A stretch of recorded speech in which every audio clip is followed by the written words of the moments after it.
Morj got drafted? That's funny.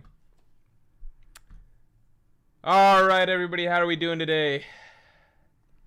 How are we doing? I feel like no matter how your day has gone so far, right, the other events of the day, you've got to count it overall as a good day, right? Because we just started what is probably going to be the best flashback in One Piece history. Probably, right? It's going to be hard to... How do you... Like, come on. It's this. You know? We're at God Valley. And not only are we starting the God Valley flashback, but you know what the coolest thing is? The coolest thing is that, okay, we all knew that the Kuma flashback was coming. We knew that the Kuma flashback was coming. And I think we all assumed that it was going to be a good flashback, but I don't think most people were necessarily excited for it to start, just because the flow of the story these days, you know, it's not the same as, you know, like pre-time skip One Piece where we're really, like, I don't know, like, really just like, okay, we're fine for the next 10 weeks. We're going to be cutting away from all the action and just going through, like, a really sad I mean, I assume we would still be on board with that, but it's just like, I feel like nowadays, with the way that the community is, hype train, all of that, when we get flashbacks, even if they're emotional flashbacks, we really want them to be exciting flashbacks at the same time, right? Look at the Odin flashback. You know, the Odin and Scabbard stuff, that was good, that was important, but most people remember it for the Roger parts of it, even more than the Odin parts of it. So with the Kuma flashback, I think we all knew that it was coming in Egghead, and I think we all assumed that it was going to be a pretty sad flashback, but I think at the same time, most people weren't eager to cut away to that, right? I think most people would have not been that excited if we're just cutting away to Kuma's shit, and we don't get to see, you know, the fight against Saturn, Kizaru, etc. for a while. I think, though, the fact that it turns out that the Kuma flashback is part of the broader God Valley flashback, suddenly that makes everything so much more interesting, because we're getting the really great emotional stuff from Kuma. The flashback, the way it already started in this half chapter of the flashback, it's already shaping up to be one of the most tragic, saddest backstories in One Piece. I mean, it's already... the start to a story is already fucking sad as shit. And we know we haven't even gotten to the final part of the tragedy where he's giving up his life, his mind, his soul, etc., right? So the Kuma flashback already starts really, really strong emotionally, but it's all going to be in the context of the crazy hype shit that we also wanted to see with God Valley. And the fact that God Valley, like, originally we thought God Valley was going to be Roger, Rocks, Whitebeard, Garp, Kaido, Big Mom, Rayleigh. That's all really exciting on its own. But now we're finding out that, okay, not only has it got the Revolutionary Army Corps, right? Kuma, Ivankov, possibly Bonnie's mom, maybe Dragon involved as well. Not only does it have that, it's also going to feature these new characters we want to see, which is like Garling Figarland, like Shanks' father. We're going to get to see him fighting. And we're going to get to see Saturn and Gorosei and stuff like that. Like, it's fucking insane. I don't know. I'm early? Yeah, I'm early because this chapter's so good. Can't be late on this chapter. Alright, let's take a quick look. Let me take a quick look at the... okay, we got some supers to catch, got some memberships to catch. Ali H, W Morj for real. Thanks for being a Yonka tier member for 11 months, man. Ali Lubuama, unrelated to the previous Ali. But thank you for being a Yonka tier member for 12 months, man. Sup, Morj, what do you think Rox's goal was at God Valley? I'm very, very, very curious. I'm really curious. I did do a video a while back about the potential that Rox is Shanks' father. At the moment, easy bet would be that Garling is Shanks' father, but it's hard to say, right? It's really hard to say just because it could be any other relation. It could be his grandfather, it could be his uncle. It's very hard to tell, right, with Garling's age.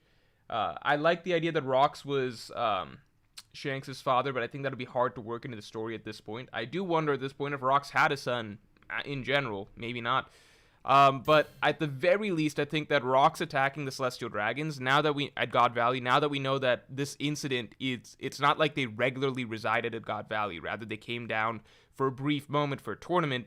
It could have been as simple as Rox just seized that opportunity to attack the Celestial Dragons because his goal was to take down the Celestial Dragons, right? Normally, they're up there in Marijua. If there's a moment where several Celestial Dragons are down, gathered at Earth, unprepared, then of course he might take that opportunity, right? So there's two options. One is Rocks just wanted to attack the Celestial Dragons to attack the Celestial Dragons. Two is it might be related to Shanks' lineage or something like that, like some people still believe. We gotta wait and see. 02657, thank you for gifting so many subs again. Thanks so much, man. Always appreciate you coming by. I think everybody appreciates when you come by just because the amount of memberships you throw out like candy is insane. Warto, Flaming Strawberry, Rafael Rizzi, Iglesias, Little Macho, Daniel Joseph, G Nu, and Nighthawk, and Guy Sensei Guy, and El Coco Loco Barroco Como Mocos. Haven't seen that name in a minute. Everybody say thank you to 02657. Oh, and Romajin, say thank you as well. Marco Saint, thanks for being a Yonko tier member for 4 months. Dragon showing up chapter 1100, in or out? And if in, is it going to be in the flashback or Egghead? I'm hoping that the God Valley flashback continues to play out. And if it continues to play out, I hope that it's more than 5 chapters. I think it'd be hard to cram all the stuff that has to happen in God Valley in under 5 chapters. But, I mean, it might be montage style, so maybe we don't get much of it. So in that sense, if Dragon shows up, it'd be really cool if it was chapter 1100 in the God Valley flashback. Goomba Boomba, thanks for being a Yonko tier member for 12 months, man. What a time to be alive. I know, man. This is the fact that we're getting this flashback now. It's just fucking crazy. I love the fact that we're getting it at nobody expected. We expected the Kuma flashback, right, to happen, but it was kind of like it's like here's the Kuma flashback, and then surprise. I swear there's some sort of a meme for this. It's like surprise, the Kuma flashback is secretly a God Valley flashback. You know what I mean? Not that the Kuma flashback on its own isn't super enticing, but this just gives it so much more to work with on top of the emotional center, which is going to be Kuma. Oh, let's get the stream lights up to 200 real quick. Kuma dancing to cheer up Bonnie the same way his father danced for him was very wholesome. Kuma and his parent, that whole scene, you know what it reminded me of? Okay, there's a movie. Hold on. Movie where,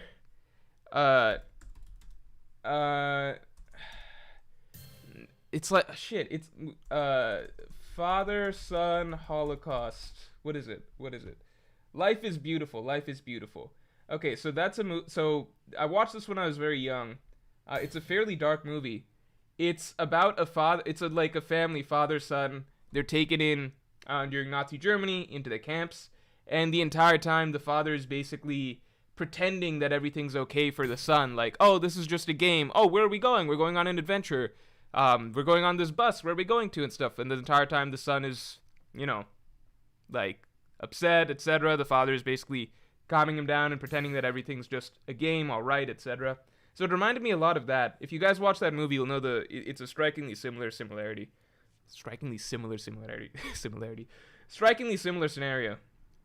It felt it felt like almost like a direct callback to that movie, almost, just because, but maybe not. Oda watches a lot of movies, so you never know. But it's a good movie. I recommend watching it. It's really fucking sad, though, as you might imagine. What a time. Yeah, Kuma dancing, etc.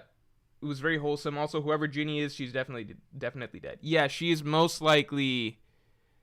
I feel like Ginny is probably Bonnie's mom, just because it fits cleanly into the story, right? Bonnie is also a big eater, so that's where she would have gotten it from, right? I see some people saying it's Luffy's mom because she's eating meat, but Bonnie's moniker is literally Big Eater. If anything, even more than Luffy, Bonnie's most recognizable characteristic is eating a lot.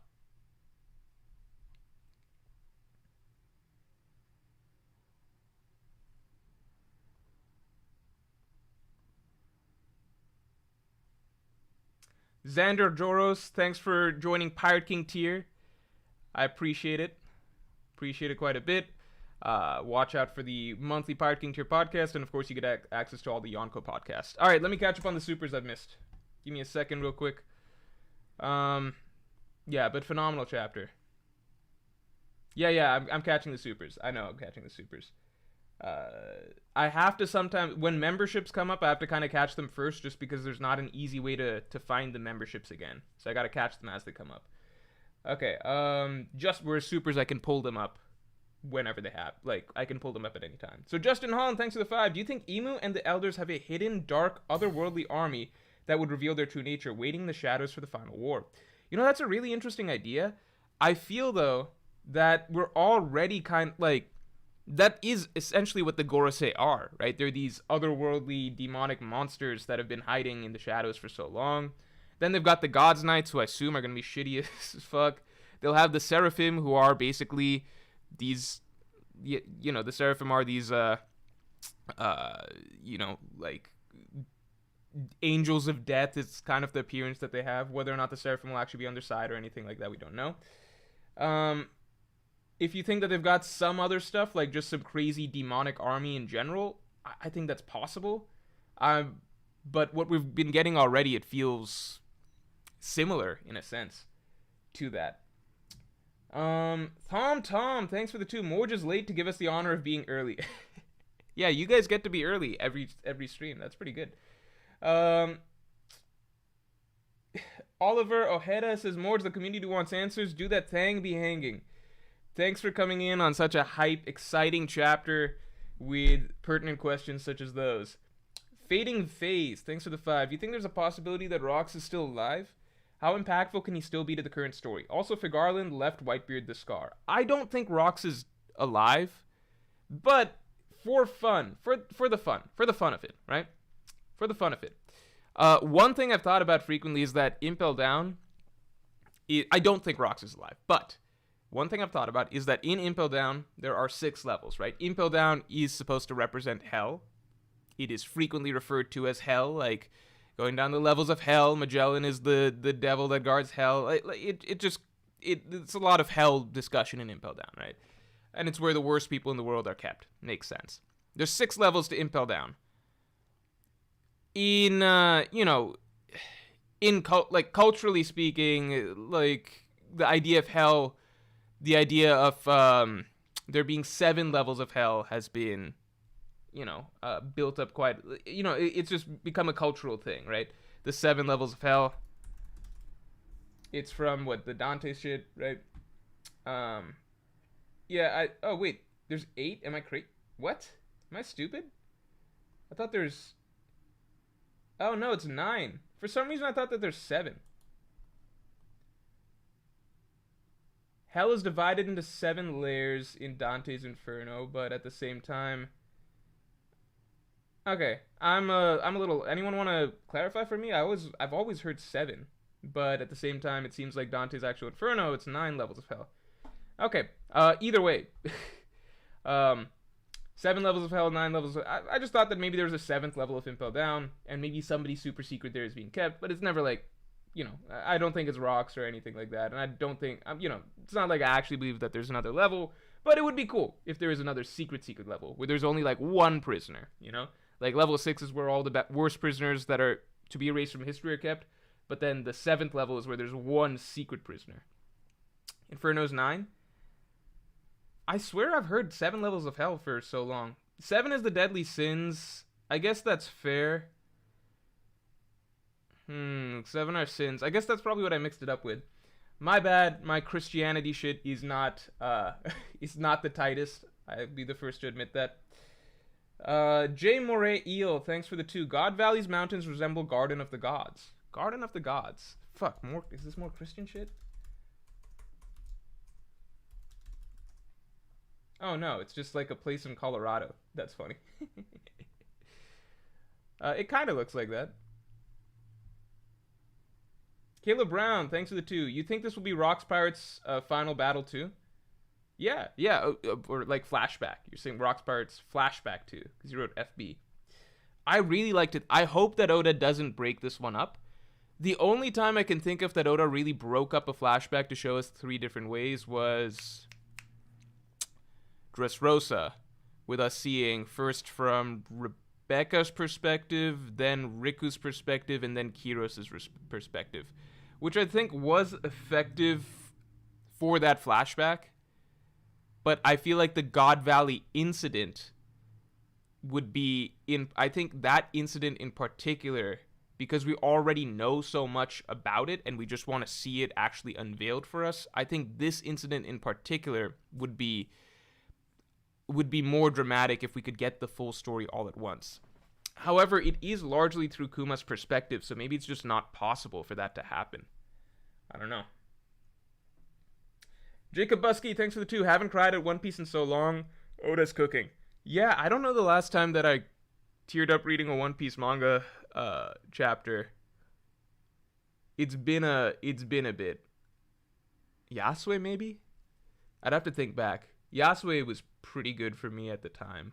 I didn't realize that was going to be the emotional high point of Wano. I was just like, damn, Oda's going this hard on a side character. I can't wait to see what he does like on this random ass character that we just met. I can't wait to see what he does when like we get to the real meat of Wano. And then that never happened. So it turns out Yasue was the emotional high point of Wano, I guess. I don't remember how I reacted to Yasue, but I did think Yasue was really sad. I feel like this one's gonna be up there. Like just this chapter alone was pretty fucking sad. Pretty fucking sad. Ryan Montecalvo, thanks for the 2. How do you feel about Lizaru getting one shot? How do I feel? I don't think it's that. This is what I felt makes sense going into the fight. I think that, in my opinion, I'm kind of just like it's tricky because I still don't understand whether Luffy was using Advanced Conqueror's Haki or not before this part, before that final blow. It didn't seem like he was. To me, that's a little annoying because it's like, I feel like, if anything, if Luffy had just started using Advanced Conqueror's Haki on his attacks from the jump, then he wouldn't be in this situation where he's exhausted from Gear 5th. Like, basically, if the fight's written like this, where Oda is saying, okay, a single Advanced Conqueror's Haki attack is enough to knock out Kizaru, that really fucking annoys me, because I'm like, so then there's no reason not to write Luffy just using a move like that from the start. Because, you know, you could say it's fine if, like, Luffy's going light or taking it easy, but it's just downright stupid and, like, self-sabotaging for no reason if it leads to a situation like this, where now his crew's life is literally in danger because Oda chose to write him not using Advanced Conqueror's Haki till Gear 5th was about to run out. It's just idiotic. So Kizaru getting one shot or whatever, I don't, like, for me it's not a big deal, because, like, I didn't have that much of an agenda either way. I just wanted to know what happens if Luffy goes, like, uses a Advanced Conqueror's Haki attack. Like, if Luffy's going all out using Gear 5th and Advanced Conqueror's Haki, I just wanted to know what happens. So if Oda's saying, okay, well, if that happens, then Kizaru basically is out for the count. For a moment, right? Not knocked out, but unable to get up briefly, right? If that's what Oda's saying is happening, I'm cool with that. Cool either way. What I don't like is that such a simple solution was not used by Luffy from the beginning of the fight, and there's no excuse because now his whole crew is basically fucked temporarily because Oda just decided to write Luffy like I don't know, in the most contrived manner possible to force a situation of fake tension. I don't know. I mean, the tension is real, but the reason that the tension is created right now is because of what can only be described as dumb writing. So I don't like that. But, you know, it's nice that we got an answer, which is that, okay, Kizaru can't seem to deal with Advanced Conqueror's Haki well. Unless you guys think Luffy was using Advanced Conqueror's Haki the whole time, in which case everything's really fucking complicated and messy. And that opens up a whole new can of worms, as I've been saying. Grizzly Adams, thanks for the 5. Sanji back to jobbing. Surprisingly satisfying to see Frankie save Luffy like that. Yeah, I like Frankie's moment. He needs more. I mean, he needs more, I think. In Egghead Island, particularly. Also, after this chapter, Bonnie for Stride has never been stronger. Bonnie for Stride, it's a possibility. I was talking about it way back when, but at the same time, even I abandoned Bonnie for Stride for a little bit, but I think it's got a solid shot. Will of Davy, thanks for the 10. The Kuma flashback with his dad specifically really messed me up, to be honest. On a level comparable to Law hiding in the bodies for me. Apples and oranges. Do you think the hormone fruit is one of the prizes? Honestly, I think that the Kuma flashback, it's really, like, it did really hit me very, very hard. Because Oda, he, like, tripled up, like, it was like, okay, first, this moment, like, this innocent family getting taken in as slaves, right? Then second, the news of Kuma's mom just dying. And then third, Kuma's dad just, like, being shot. out of the blue like that. Like, it's a lot of things, and I think it being contrasted with the parents trying to keep up such an upbeat face and like make Kuma smile, make him happy, etc. It is really, really good. The one thing I can say is I wish, honestly, that it's tricky because, like, I really want to get to the God Valley stuff. I feel like he could have spent even a little bit longer with Kuma and his family because it went by really fucking quick. And I think I usually I'm even more emotionally moved when we can let the story play out a little bit rather than quick montage style for me personally. So I would have loved if we could have spent even a little bit more time with Kuma and his family, but it was clear I think that Oda wanted to get to the God Valley part of it by the end of the chapter, which is fair, and I think that there's more to come with the tragedy of Kuma. So that was just the teaser, the appetizer of it, and that was already really, really sad. Alutho5, thanks for the 10. Like, I think that this is going to be like Oda at his best in terms of writing a tragic backstory and a very exciting backstory at the same time. Alutho5, thanks for the 10. Time for Kuma to round out the straw numbers with the Nikyu no Mi. You're saying 2929. Also, interesting detail. If you do the math, a human hunt would have happened the same year Luffy's journey started. I wondered if I think that I did think about that a little bit, but I think that the human hunts very possibly might have stopped after this incident because clearly everything went to shit and the Celestial Dragons, they probably experienced terror like they never had before. So I wouldn't be surprised if they stopped having these big events where they go down to the surface, you know? But I might be wrong.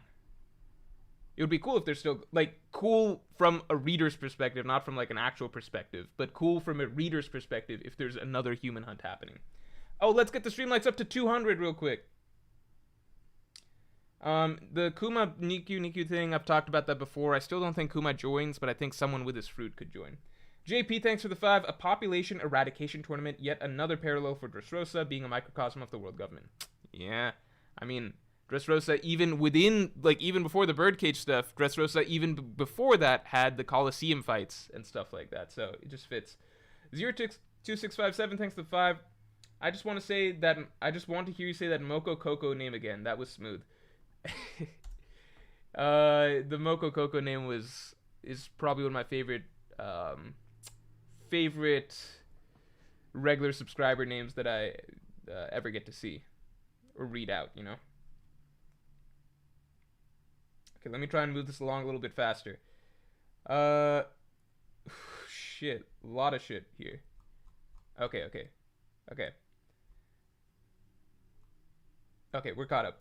Not caught up, but I'm caught up to where I need to be at. Hawkins, thanks for the 5. Big Mom and Kaido are part of the Buccaneer tribe. Ginny is either Bonnie or Luffy's mom, and Luffy's dream is to free literally everyone. The Buccaneer... Okay, them being part of the Buccaneer tribe, so I get that everybody...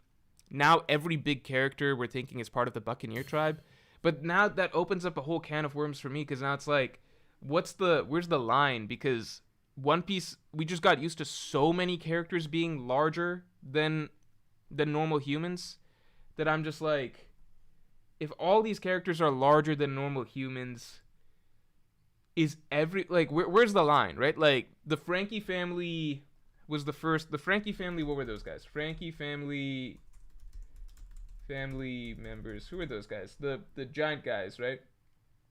The big Frankie family members. They were the first characters that were noted specifically to be larger than normal humans and seemingly like giants. We got to see Whitebeard before that, but it was hard to say what to make of him. The Frankie family was the first time that it was commented on that these guys are freakishly large humans, you know? So now I'm like, okay, who all is in the Buccaneer tribe? Is it every large human? Because you have characters like Kinemon that are just 12 feet tall for no reason, but he's not a Buccaneer. I think we can assume there's such a variance in One Piece in terms of these heights that it feels weird to me that all of a sudden it's a noted race trait thing, but it's only gonna apply for some characters and not for others. Is Whitebeard a Buccaneer? Moria? You know, what about the Oni race? It's just hard to say. Big Mom, I feel like is too big to be just a Buccaneer because she's way bigger than Kuma, right? But she must be, I guess. I don't know. Paul Mao, thanks for being a member for 12 months. One Piece getting dark as fuck. One Piece has always been this... One Piece has always been this way, but I can't lie. I think that in the span of this chapter, just the simple experience of Kuma's family, it's up there with just the darkest things that we've ever seen in One Piece, right?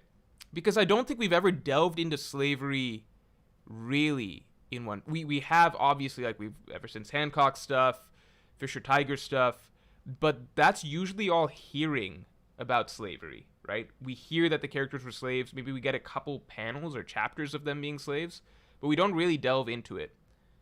Same with the characters that we were introduced to with the Celestial Dragons, right? The Celestial Dragons riding these slaves. We see moments or like characters that have been slaves for some time, but this is the first time I think we've really seen the full experience of innocent characters captured by Celestial Dragons, brought into slavery, and tortured as slaves, like made to suffer. I think this is the first time we're really getting that full sort of story for a certain character, which is, I think there's a solid argument that this is up there with the darkest One Piece has ever been, if not the, like, how do you, at a certain point, it's like, how do you compare certain things? Like, Ohara, Kuma's experience. I feel like Kuma's experience might be the saddest, though. I think it arguably could be. Chris, I need to sit back and let the whole flashback play out, and then see how I feel by the end of it. But this is definitely... Yeah, Sabaody had... How do I explain this? Sabaody had slaves, but a lot of it was us getting to see characters that were already slaves. So, like, this random pirate that we've never met who's, like, crying and begging to be freed. Or a character about to be put into slavery like Kami, right?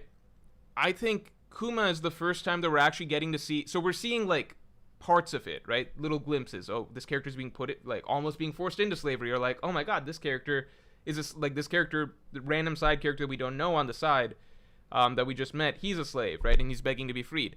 So we're seeing snippets of it.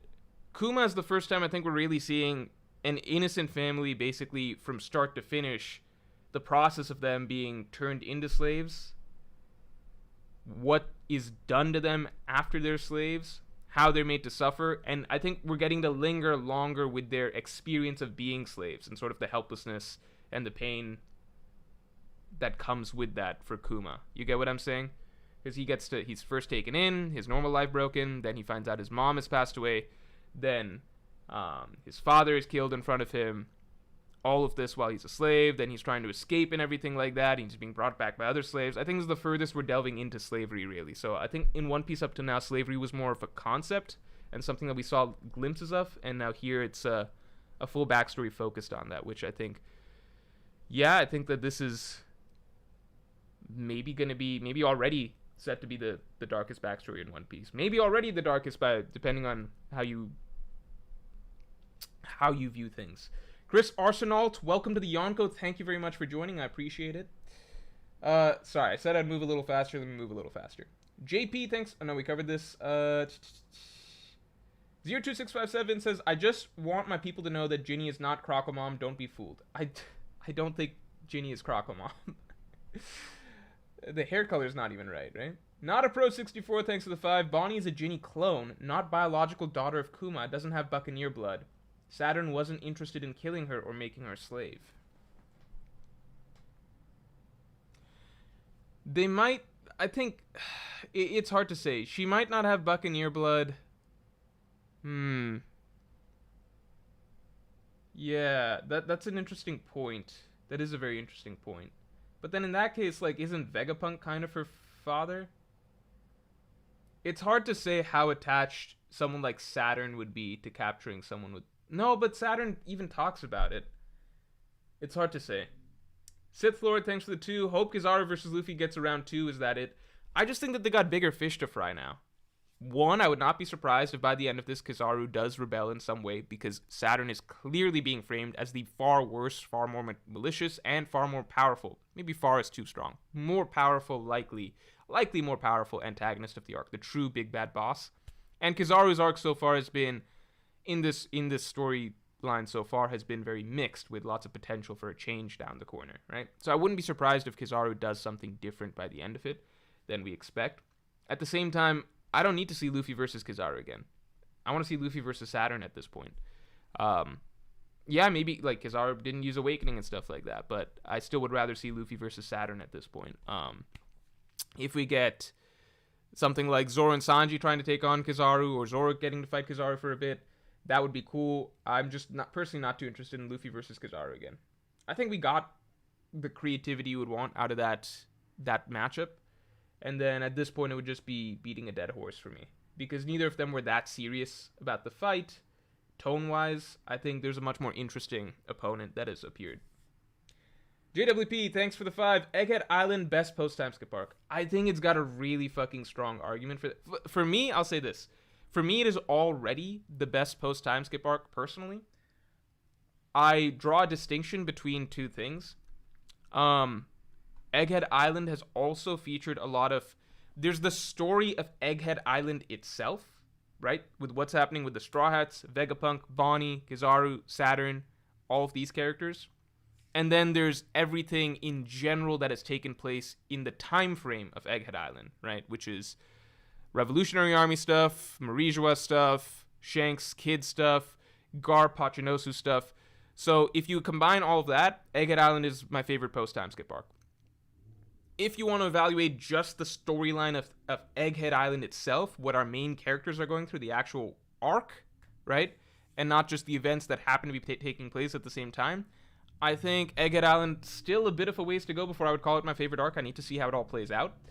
But just based on everything that's happened in general in this time frame, this has been the best segment of One Piece for me post-time skip that there has ever been, personally. Virgil Hart, thanks for the 5. Corey's Young, thanks for the 2. Bonnie's mom cheated with Dragon. That's why Kuma left. Now, don't. Listen, Kuma's had a sad enough life. You don't need to go writing in more tragic fan fiction for him. Come on now. Let's get the stream likes up to 300. Yamil Diaz, thanks for the 2. Ginny is Luffy's mom. She died and Kuma cloned her. I wanna... She died, Kuma cloned her, then Kuma fucked her, and that's who Bonnie came out of? Is that the idea? Let me ask real quick. Is Ginny Luffy's mom or Bonnie's?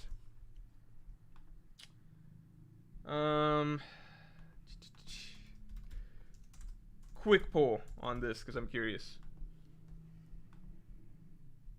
Oof, thanks for the 10. Hi, Morj. I think it's important to remember the important question everyone's been forgetting about. I'd also like your input. How will the God Valley incident affect LeBron's legacy? Oh, man. I can't talk about LeBron at the moment, man. That dude.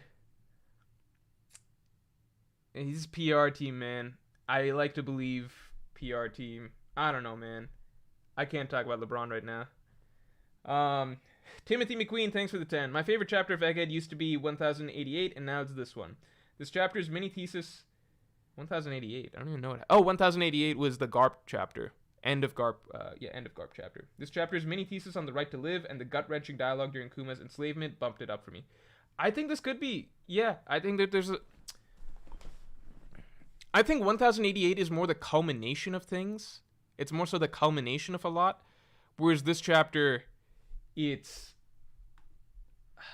Yeah, everyone's voting Bonnie. It does seem like Bonnie more likely. Which means Luffy coming out of an egg still seems likely. Luffy coming out of an egg is not likely, but it's still technically a possibility. It's still technically possible. There's nothing in the story that has disproved it yet. So we still got that. I would still put 1088 is the culmination of a lot, and the final spread is so powerful. I like so much of what came out of 1088. It was a combination of 1087, 88, honestly. So neither of those two were singular chapters. Like the whole storyline between Garp, Aokiji, and Kobe. I do agree that this could just be better. I think that this is just better. This is just... Yeah. I think this could just be better. This chapter felt like Oda went to a very, very... And so much of it is so well... Like, just the imagery of Saturn and what Saturn is doing in the modern day. Like, this hellish monster that has such a harsh, like, cut and dry, totalitarian view on human life, etc. He's stomping all over the crew and our main cast of characters right now. And at the same time, we're getting this backstory of the slavery that Kuma experienced and just a glimpse of what all that was and really what Saturn represents, what all the Celestial Dragons represent. I think this could be... I'm trying to keep things a little bit... I'm trying to temper a little bit in my mind, but I feel like this could be one of the, like, maybe not only one of the high points of One Piece in general, but, like, maybe, like, ultimately the best flashback in One Piece, and also maybe, like, just the darkest and most emotional One Piece ever gets, this next segment that we're going to get. So it's a really exciting time. It's a really exciting time. Wrench Dodger 2000 says Sanji really got blink diffed. Look, I think Sanji is still going to do some stuff, all right? I think Sanji's still going to do some stuff. I don't think he's done yet. Right now, Saturn needs to look really intimidating. That's the important thing. Chris Arsenal, thanks for the donation. First stream I've caught. How do I become a member? Oh, you already accomplished it. Thank you so much. Look out for the weekly podcast that will come out tomorrow. I appreciate it. Bingle D Oop, thanks for the 20, man. It seems pretty likely Kuma is headed to Egghead. Yeah, I agree. Saving Bonnie is the best way to cap the flashback. What if he slaps Saturn back towards Marijoa as his last action? He makes a direct statement like Luffy launching Cracker. The thing is, at the end of the day, I don't think that Kuma is the one that... I think just the way that everything was set up this chapter, and like we just did a stream talking about who defeats Saturn, it's gonna be Luffy that frees Bonnie at the end of the day. I think Kuma could get something really good, but I think it's just so important at the end of all that. Like, they're building up this idea, this feeling, this sentiment that there's nothing that can be done against the power of the Celestial Dragons. They're too strong. They're too all powerful, right? You can't do anything against them. No, they can inflict as much pain, suffering as they want, and everyone is helpless against them. But that's why everybody believes in this hope, this dream of Nika, this god of liberation, and that's why everyone clings on to this vision of a warrior of hope arriving to save them with a beat of a drum accompanying his entrance, right? That's why everybody clings to this fantasy, this dream. And that's something that's been passed down from Kuma's father to him and to Bonnie. Right now, the situation is that, Bonnie is helpless. She is trapped. She's thinking like, will I ever be freed, right? Can I ever be freed too? I think it is very, very important, and it sets the tone for the entire final arc, and it sets the vision of what Luffy is supposed to represent. If Luffy is ultimately able to get back up and be that, that hero, that symbol of hope, of freedom, that savior, that liberator that everyone dreams of. I think that would be very, very powerful. I think it would be a really great stamp to start this final arc and what we're going to see for the rest of this storyline. And I think it would be very important for Bonnie's storyline as well to witness that.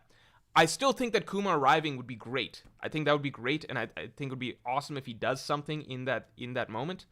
I also think it's cool, like, just some of the writing in this chapter of Kuma talking about, like, desire to be a hero who can free people and everything like that. And that's what he did at Sabaody, right? That's what he did for the Strats at Sabaody.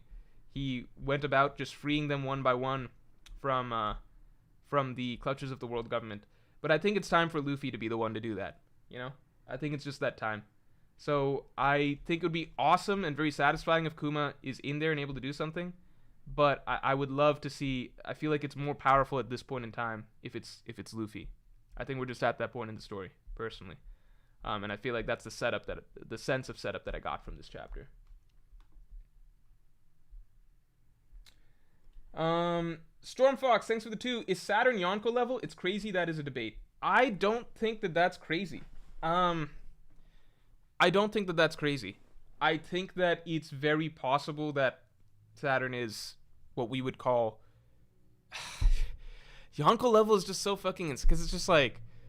That's basically saying, like, Saturn is the same level as, when Whitebeard pulled up at Marineford and everyone was shitting their pants and, like, he brought those two tidal waves together and it was like, he has the power to destroy the world, and everyone was just like, are we going to be able to stop this man, Whitebeard? To say that Saturn is the same level as that, I don't know. It's crazy.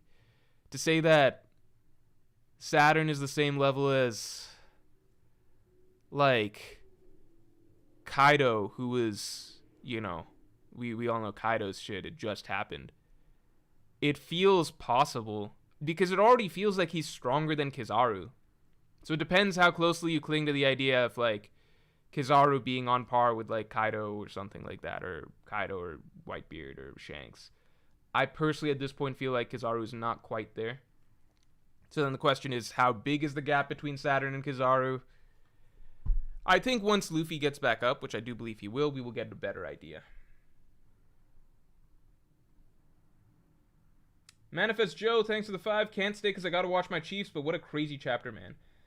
Seeing Eva really got me. Dragon is 17 right now, so I think he'll be on God Valley for sure. Dragon is 17 right now? I was trying to figure out what age he would be. I didn't realize that he's 17 because I looked up. I didn't see his age, but I must have just done some shoddy research.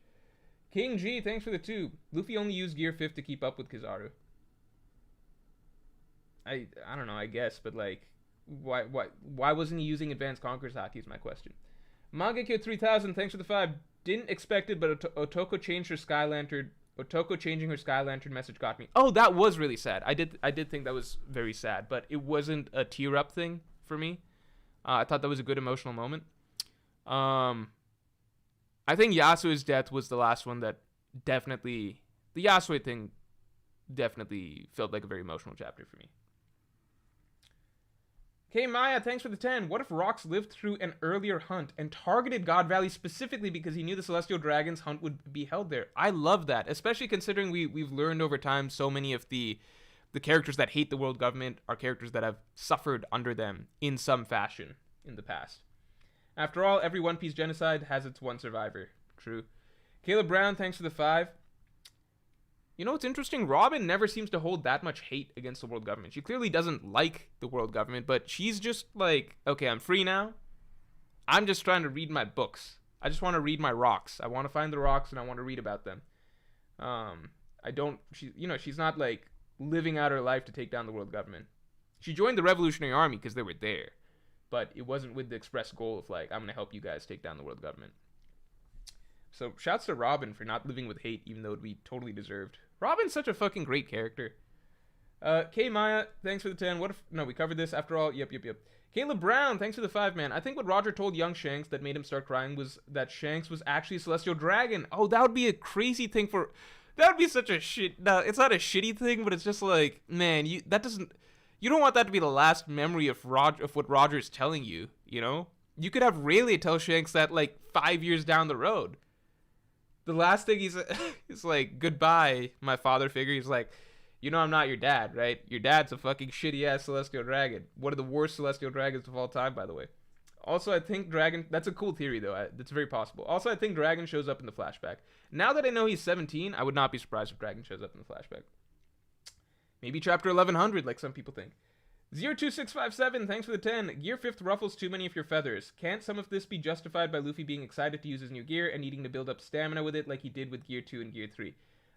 Yeah, that'd be perfectly fine if it was written into the story. Right now, there's no reason to it. Right now, it's basically like, we're in a life or death situation. Why? There is no reason to start using, like, life or death situation. His crew could die. They could all be fucked. He starts using Gear 5th. Even though there's no logic at all to it, it's basically just, it's the equivalent, like, what you're basically asking is, like, why are you upset about Luffy, like, shooting himself in the foot? Like, why are you upset about him just, like, taking out a gun with sea stone in it and, like, pointing it at his stomach and giving himself a shot? Like, basically you're asking, why are you upset that Luffy is blatantly, mindlessly, deliberately sabotaging himself to to make it very difficult for him to win a fight without running out of stamina, which would then leave his entire crew basically helpless? I think it's fair to ask questions about that, because this whole situation that we're in right now, where the entire crew is basically helpless at the hands of a Celestial Dragon, people might die. It's Oda, so he probably won't, but new Oda might. People might fucking die, because Luffy didn't fucking use Advanced Conqueror's Haki from the start. I'd be fine if he used Gear 5th from the get-go, but also just use Advanced Conqueror's Haki. Why did he go like 10 minutes fighting in Gear 5th and then finally pull out a move with Advanced Conqueror's Haki? Because it turns out you only need one. You only need one to take out Kizaru. You get what I'm saying? It's just like the character that is supposed to be protecting all the other characters chose not to do that. Instead chose to basically handicap himself for no reason, put himself on a time limit, drag that time limit out to the very end, and then try at the very end of the time limit. And it's like, okay, he got the job done pretty much, but at the same time, he's fucking useless now. So his entire crew is fucked over. Like, this is the climax of the arc, right? This is the final conflict of the arc. The entire crew is fucked and basically helpless right now till Luffy can get back up. And the only reason Luffy can't get back up is because of the one thing that I've been complaining about for the last 3 chapters that never made any sense. And from the beginning, people were like, oh, Morj, you gotta wait, like, the fight just started. Or, oh, Morj, he'll use it next chapter or something. Or, oh, Morj, I'm sure that, like, Luffy's taking it easy because he knows that he can. Chapter after chapter after chapter, it kept going, and now we're at a situation where exactly the dumbass scenario that I felt this was leading to is what happened. It's a very, very manufactured bullshit conflict that we have right now. But at the end of the day, I didn't talk about it. I'm not complaining about it until that super chat came up, because everything else about what we're getting right now is so hype and so exciting. I'm willing to basically not only turn my brain off, but basically throw it away and stomp on it to be like, okay, just let that one go, because the scenario we have right now is so hype, so exciting. We're getting this amazing God Valley stuff. The tone is amazing. It's cool, right? But if you bring it up and ask me again and are like, why is it bothering you? Well, then I can't help but dig that back up and be like, this same shit that I thought was mind-blowingly stupid like 4 chapters ago not only continued to get more and more and more stupid, it led to the dumbest fucking scenario of all time. So that's my only thought. I'm going to go back to trying to stop thinking about that, because that's just not a fun thing to think about with regards to this chapter, considering how exciting this chapter was and how great it was in every other aspect. Fodder for hire, thanks to the 5. Morj Malone, this flashback got me a bit freaked out, especially the part of hunting people for kicks. That really got me. Yeah, I think, like, this is... Let's be very clear. This is Oda at his absolute best right now, right? At the end of the day, however we got to this conflict, however manufactured it is, the God Valley flashback that's going on right now is phenomenal, and you ultimately need this sort of dire sense of tone heading into that flashback to even up the feels while we're reading the flashback. So it really got, like, I wish, this is one of those times that I wish I wasn't a content creator, because there's nothing I would like more than to not read One Piece for the next 10 weeks, let the entire God Valley flashback play out, and then just read it all in one go. Because I feel like this is going to be a really, really, really tragic flashback. Like, this chapter alone was really affecting me emotionally. And this was just the start of it. So if this is going to be, you know, I feel like flashbacks in general are most powerful when you get to read them all in one go. Because, you know, once you take a week break or a 2-week break, then you want the momentum of the previous emotions you were feeling to carry into the next chapter you're reading, right? So it's usually best when, like, flashbacks especially, I think are best binged. Yeah, so this one in particular, I was, you know, I wish I wasn't a content creator for this section of the story, because I would love to be able to experience the full God Valley flashback and the emotions of the Kuma flashback just all in one go.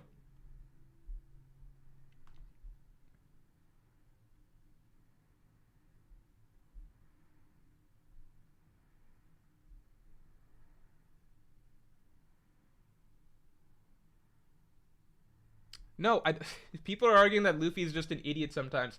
He has never been an idiot in this manner when there's actual stakes.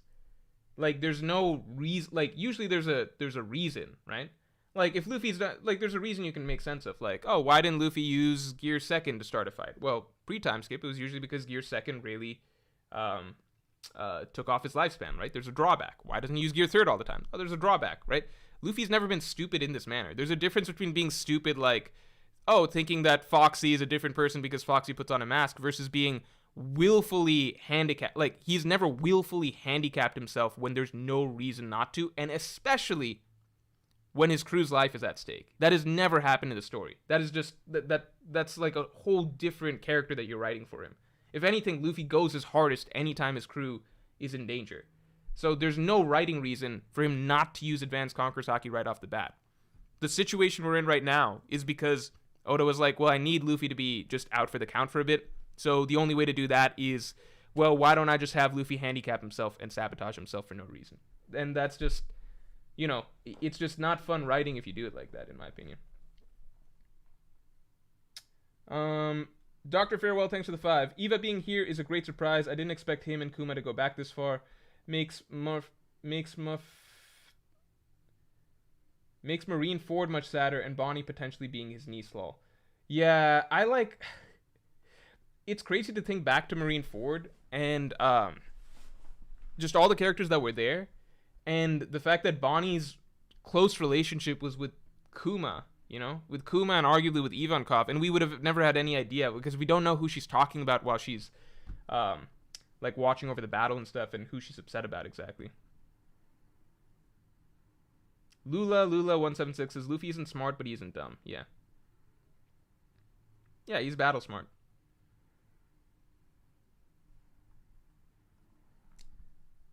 Dr. Farewell. No, we covered this. Beep, thanks for the 2. Also do a tier list of your theories for a stream. Oh, that would be fun at some point. There's a lot of other stuff that I think people tend to find it more fun to do general One Piece topic streams, but that'll be one that I'll put it under the rainy day category, which I have some streams under. I missed a couple. Hold on.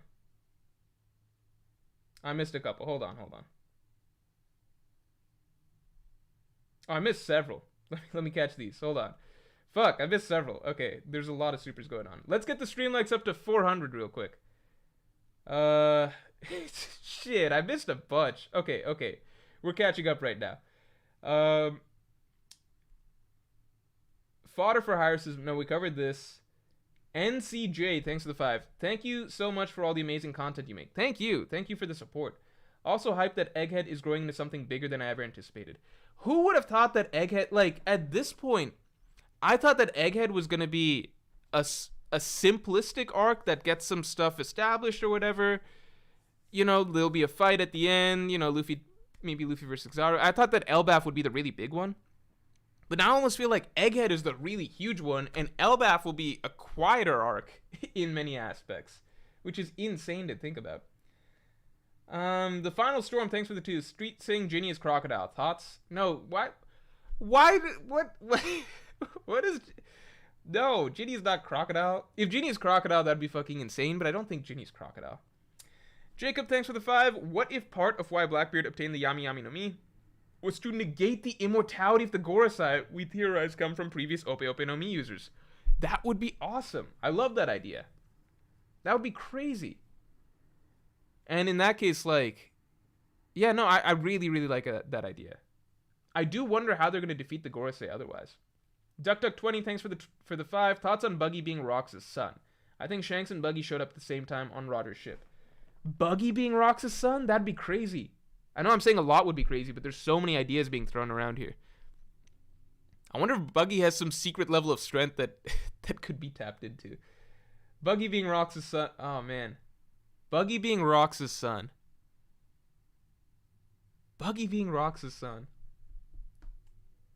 I mean, Buggy made it to Yonko. He's living up to his father's legacy. Ryan Montecalvo says, have you heard that Emu is Umibozu theories? People were telling me about that last time. Let me look up what an Umibozu is again. Umibozu. Yeah, it looks like him. It definitely looks like him. Holy shit. Umibozus are terrifying. You know what? You know how some things you see and you okay, I understand how legends and mythology came about for this? Because if you're a sailor, this is the type of shit that you would be terrified of, back in the whatever BC, right? This is the type of shit that you'd be terrified of seeing if you were just sailing around out on sea. You'd be just seeing the silhouette of some giant, dark, shadowy, humanoid silhouette just standing in the ocean. That'd be terrifying. I like that idea for Emu. I really like that idea for Emu. Javon Johnson, thanks for the 2. Real Shonen, man. This flashback is going to be crazy. This isn't Real Shonen. This isn't Real Shonen. This is the One Piece exclusive. This is the One Piece special. You don't get this in other Shonen. This is not Real Shonen. You ain't going to see this in... You're not going to see this in My Hero, I'll tell you that. You're not going to see this in My Hero. You're not going to see this in Demon Slayer. No disrespect to those series, but this is One Piece only. Jolly D. Joestar, thanks for the 2. Say you like to say my name plus... I like to say Jolly D. Joe. Okay, I like to say Jolly D. Joestar. Sure. Plus Kuma saved Nika. Yeah, Kuma did. I feel like Kuma's story is going to be... It's going to feel very similar to Pedro's sacrifice, right? In that, at the end of the day, Kuma himself is not going to be the hero that saves the world. but he can give his life ultimately to be the one that saves the hero who saves the world, which is just as important, right? Let's get the stream likes up to 400 real quick. Guru Dreams, thanks for the 5. More, do you think potentially in the treasure chest by the Celestial Dragons, we saw they had the Pawpaw fruit and Kaido's fruit and different ones? Oh, I do wonder how Big Mom got the fruit right then. Like, did she have her hands on... Like, did Big Mom have her hands on it, and then, like, was she able to steal it, and then she happened to give it to Kaido because she already had a fruit? That's interesting. Yeah, I wouldn't be surprised if there's a bunch of fruits here, and that makes part of the hunting competition even more fun. Sim, thanks for the 5. Do you think maybe Sanji used Conqueror's Haki when Saturn ordered the Marines to shoot Bonnie? I hate to disappoint you, man, but no, I don't think so. Justin Holland, thanks for the 5. You missed my milestone chat in the beginning. I covered that. Part of me believes this is part of Luffy's character development, internalizing becoming Yonko. Yours was the first one I covered. Let me go back and check. Part of me believes this is part of Luffy's character development, internalizing becoming Yonko.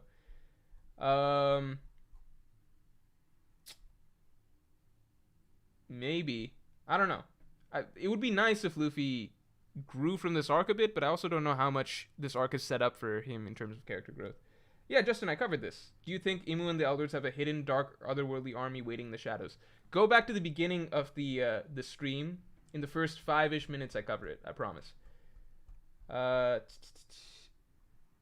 Mark Hogan, thanks for the 2. How was Saturn pinning everyone down? Haki or Devil Fruit? I feel like that's a Devil Fruit ability. That doesn't seem like a Haki ability. But Saturn clearly has some crazy-ass Haki because of the amount of lightning that's just leaking out from that area.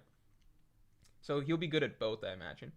Anime Kingdom MDM, thanks for the 5. Do you think if Dragon shows up on God Valley that he'll bring Kureha, Koshiro, and Clover with him? Also, do you think Kuma's mother was raped to death? No, I don't think Kuma's mother was raped to death, because at the end of the day, this is a shonen. Despite what I said 2 minutes ago, this is a shonen. I don't think Kuma's mother was raped to death. I don't know if Dragon would have a... So Dragon's original squad was called the Freedom Fighters. I feel like the Freedom Fighters. And it sounded like Vegapunk was a part of that as well. So I think it would be cool if Dragon shows up with a bit of a squad already, if he is showing up. And he would be the same age as Luffy is right now, or Luffy was at the start of the series, so it wouldn't be out of the question. So I think it would be cool if Dragon did show up with a bit of a squad. But I don't know about that particular group. Koshiro would be cool. J.K. Kane, thanks for the 2. Will young Roger have a mustache? Oh, that's an important question. I think it's part of his. I think it's important for his character. JWP says, "What the fuck was that super chat, bro?" I don't know. Beep, thanks for the 10. Morj, doesn't sound really stupid for a 500-year-old genius like Vegapunk to not have an override. There's no way he can't fake a demonstration. Also, why wouldn't King... I don't know for what you're referring to. What do you mean fake a demonstration? You're saying for the Uranus, for the Mother Flames? For what? There's no way he can't fake a demonstration. Also, why wouldn't King, Queen, and Jack have Sea Prism cuffs? They can't for the plot. No, King, Queen, and Jack do have Sea Prism cuffs. What are you talking about? Like, Queen had them in Udon. That's what Luffy had to wear for the entire thing. I'm a little confused generally by this question, but I tried to answer it. I don't fully understand by both parts of the question. Goomba Boomba, Kizaru is one of the God Valley slaves. That's why he's a cog in the machine. It's all that he knows. Plus, Nika coming after flashback will make him rebel. I like those ideas. I don't know if Kizaru is one of the God Valley slaves, though. That'd be crazy that they made a slave an admiral. I wonder if they would do that. We've never really heard of a slave being used in that manner. We also got to see the admirals as kids, and Kizaru seemed like a happy little kid. You know, like if you look back, like Kuma as a kid, One Piece. Oh no, Kuma looks kind of happy too. I mean, he looks like just a normal little kid. So maybe Kizaru was, I don't know. Maybe it was all okay. Oh, let's get the stream likes up to 400 real quick. I like the Kizaru being a former slave. That'd be fucking crazy if Kizaru was a former slave. But then why does he like the world government so much? Do you think he was just beaten into him? not even like the world government. He's just so obedient, and he's so okay with whatever the world government has him do. Like, he seems to support them, just because that's all he knows. But I assume that was just because he was brainwashed as a Marine, not as a slave. I do like the idea of Kizaru rebelling, though. I've talked about that for a while. Javon Johnson, thanks a lot. Over under 10 chapters for the flashback. I feel like this is a cop-out, but I feel like right around 10 chapters might be right. So I don't know over under, but I think right about there. Like, do you count this chapter as a full flashback chapter? This chapter is a half one, right? Oof, thanks for the 5. I forgot LeBron already buried his legacy today. My bad, bro. You hoping to see Primebeard versus Garling? Dude, but for like, I won't say anything more on this, but like, LeBron with the, so previously with the you know, the China situation, right?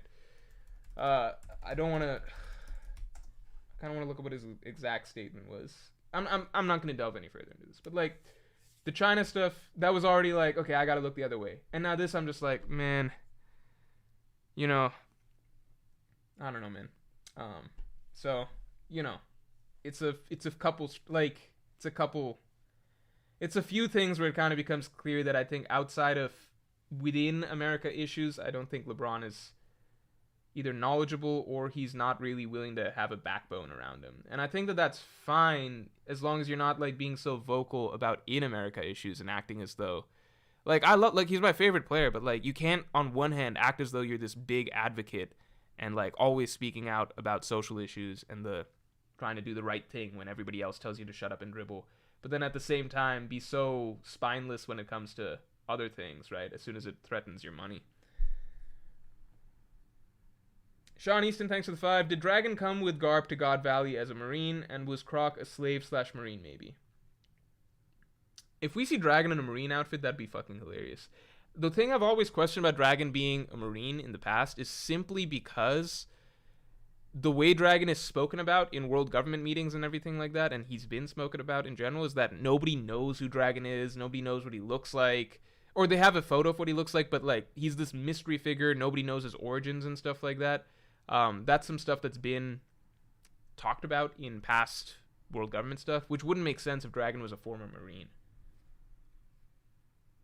Was Croc a slave/Marine maybe? I think Crocodile was very possibly a slave. W chapter and Crocomom is not going to happen. I don't think, like, if Crocodile being a slave, you know what? At a certain point, though, are we just throwing out the slave thing for everybody? Like, oh, this person was probably a slave. This person was probably a slave, you know? Like, I don't think you need to have been a slave to have a strong resentment for the world government. Like, Blackbeard wasn't a slave as far as we know, and he hates the world government. You can just be a victim of, like, the world government system. 02657, thanks for the 20, man. Donating just to say, how dare they say the Crocomom won't happen. It will. I'm sorry, I didn't want to offend you, 02657. I just got to read out what they're saying. Although, I do have to agree that I don't think Crocomom will happen. Tom, thanks for the 5. What are some arc ideas you think would have been good but can't happen in the story anymore, i.e. Bounty Hunter arc or having to be stealthy in a Marine base?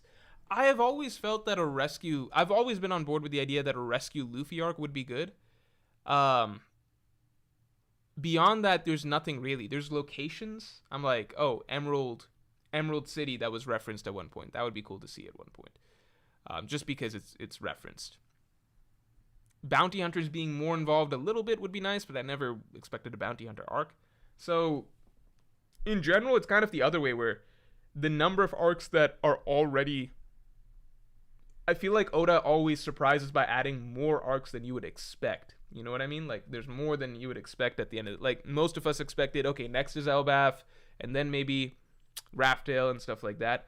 But instead, it's like, no, we're getting Egghead, and this is going to be a long-ass arc, and then you don't really know what's next. So... it's kind of like we already get more arcs than we expect, so I never find myself missing, like, oh man, can't believe we didn't get a storyline with, like we're never going to finish One Piece and be like, this villain never got their arc, or this villain, like, these characters never got their focus, you know, at least out of the major characters, because it feels like, what are you going to say, like, all the major figures that Oda introduces over time, like Doflamingo, Kuma, like, Hancock, right, they're all getting arcs and storylines and significant storylines, right? Mihawk, he's not just sitting on the corner. He's been added to Cross Guild. Crocodile's been brought back into the fold. Like, Oda's always got more than you expect, I think, for all of his... like, when it comes to larger storylines and and like character storylines that he's got planned. Dr. Farewell, thanks for the 5. I've been here. Eva being here is a great surprise. Yeah, I didn't expect him and Kuma to go this far back. Man, Eva's apprentice is getting fucked up in the present, and Eva's having a good time back in the flashback. Makes Marine Ford much. Oh no, we covered this. This is where we started from. And Beep, I covered this. Also do a tier list of your theories for a stream. Yep, rainy day thing. Okay, Chris Arsenal, thanks for the 5. So you know alt is pronounced as an O. Chris Arsenal. Oh, it's a French Canadian. Also, first stream I'm here live, and you're the first creator I've ever donated to. Hope it helps. It does help. Really, it does. Thank you. I appreciate it. Chris Arsenault. Keep that in mind. I'll try to. Tariq Fry, thanks for the 2. If Luffy from an egg, how the hell Dragon his daddy? You'd have to watch the video. You'd have to watch the video. Yeah. the way the legend goes for Sun Wukong is the wind blows across the egg, giving birth to Sun Wukong, basically. And Dragon has wind. You gotta watch the theory. It's a fun one, no matter what. I'm not trying to convince you on the theory, because I'm not even convinced on the theory. It's funny to me where I'm like, the further we go in One Piece, the less of a idea we have about Luffy's mom. And the egg starts looking more and more. I stop looking at characters, and I start looking at objects, like eggs as the potential source. BFJ97, thanks for the 5. Who's fighting Kizaru if Luffy's fighting Saturn? The answer is Zoro. Yeah, I'd be cool with that. He's gonna have to do better than he's doing right now. Break out Ashura or something like that. Jackson3333, thanks for the 14. Don't let all this hype distract you from the fact that Caribou is still lurking around somewhere. I think Caribou, at this point in time, is most likely run into Lafitte and Katarina Devon, but that is a really good point. Again, that's like one of the Oda specials where there's so much shit going on that you forget about the details, and you forget about the details within the details, which is Caribou. I forgot about Caribou, personally. Heaven, thanks for the 5. If Saturn dies / gets defeated here, that makes the future of events very scary. That would be a very big thing, I feel. I mean, it's an Egghead Island incident. It shocks the world. I think Saturn does die / get defeated here, personally. It was just the last video I put out. Oof, thanks a lot. Anime Kingdom MDM needs to go to therapy, bro. What the fuck? I don't... was that the guy that said that thing? Yeah. Like, I've heard of headcanon, but that's a very, very... I don't know why your headcanon had to be that specifically. Rodolfo, thanks for the 5. Kuma slaps the exhaustion out of Luffy, so he's refreshed to fight Sat. Holy shit, Rodolfo, we might have a winner. We might have a winner for a favorite thing. I've seen someone comment this stream. Everyone props to Rodolfo. Who likes this idea? I think that's a fantastic idea. Rodolfo says Kuma slaps the exhaustion out of Luffy so he's refreshed to fight Saturn. Why do I like that idea? There's so many reasons. One, it's something that has been set up from before that we thought we would probably never see again, right? Like Kuma removing pain / exhaustion from someone. But it's set up from before, right? Before it was for something that a totally different scenario, right? The nothing happens scenario, right? But it's a plot point. It's an established plot point that is something that Kuma can do, right? 2, Kuma is desperately trying to travel, right, across the world to be able to help Bonnie, his kid, in some way, right? He's trying to do something in some way, right? So I don't think Kuma's the one to defeat Saturn, but I think Kuma can be the one to do something.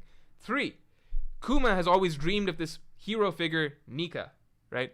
This warrior for liberation who can, bring out the sun, yada, yada, yada, free everybody, save the day. You know the drill, right? He can do all 3 of for Kuma to be the one with his last moments of sanity, of consciousness, or whatever, his last functioning moments, to be able to come back, simultaneously see his daughter again, save his daughter, by showing her, by him personally bringing back to life that warrior of liberation, Nika, that he once told her about, bringing him back to life, essentially resurrecting him, so that she can see him bring liberation and defeat Saturn and save her from the Celestial Dragons. That would be so powerful. I love that idea. I fucking love that idea. And it's like, it goes back to all of Kuma's past experiences with the Straw Hats, right? First of all, saving them at Saboti, but also the very incident that left, the Straw Hats somewhat traumatized initially, the Thriller Bark incident where, Kuma removed the pain and everything like that. This time, that same thing is flipped to basically save the Straw Hats and, give them another chance at life. I really like that. Rodolfo, big props. Amazing idea. I love that. I hope that happens. Mike Wilson, thanks for the 10. Luffy saying Bonnie and adding her to his crew would be saving Bonnie and adding her to his crew would be a great way to pay back Kuma. Yeah, I think that Bonnie for Nakama is a very solid possibility. I don't know if it happens this arc or if she maybe just ends up joining their ship temporarily and then she joins the crew. I think it's a possibility. Also, if Bonnie is merely a clone, why did Akainu and the world government care so much about recapturing Bonnie? Maybe because the original is dead and the clone ate the devil fruit that is valuable to them. I don't know. Oof, thanks for the 5. Big Mom is never in a million years doing that shit to Sanji. Saturn is minimum Yonko level. It's tricky because, like, we don't know how his ability works. I would agree, but we don't know how Saturn's ability works yet. I definitely am open to that. I think it's really possible that Saturn could be Yonko level, could be stronger than Yonko's, like some of them, like Big Mom. The only thing I'm saying is that we don't know how the ability works just yet. So, to me, it's kind of like, you know, you see stuff like this happen in One Piece from time to time. Like, initially, Apu fucking wrecked Luffy and Zoro and they were helpless against him because we didn't know how the ability works. So that's just something to keep in mind. I'm not trying to underplay Saturn. I think that Saturn is, like, at the end of the day, we know that Imu and the Gorosei, they're the final villains of the story, right? They need to be basically the most formidable shit ever. I don't know. I don't want to jump the gun on certain things and be like, Saturn's clearly above, like, every Yonko we've seen or anything like that. It's possible, but I'm just going to take it chapter to chapter, page to page. What we do see right now is that however strong he is, it's not just his devil fruit, right? He has crazy strong haki. The lightning coming out of him, etc. That's basically Yonko type stuff that you would expect, right? I don't know if we've seen even from Kaido and Big Mom just like haki leaking out from them like that from such a distance, unless like they're in a rage. Like, you know, when Big Mom's yelling, obviously she's got a lot of Conqueror's haki going out, but this is just Saturn existing, and we've got a tremendous amount of haki. So I'm just being tentative, but, you know, between the regeneration, possible immortality, the devil fruit with extremely mysterious and dangerous powers, and then extremely strong, like probably Yonko level haki, right? Like, call it a buck. It's looks like Yonko level haki to me, no question.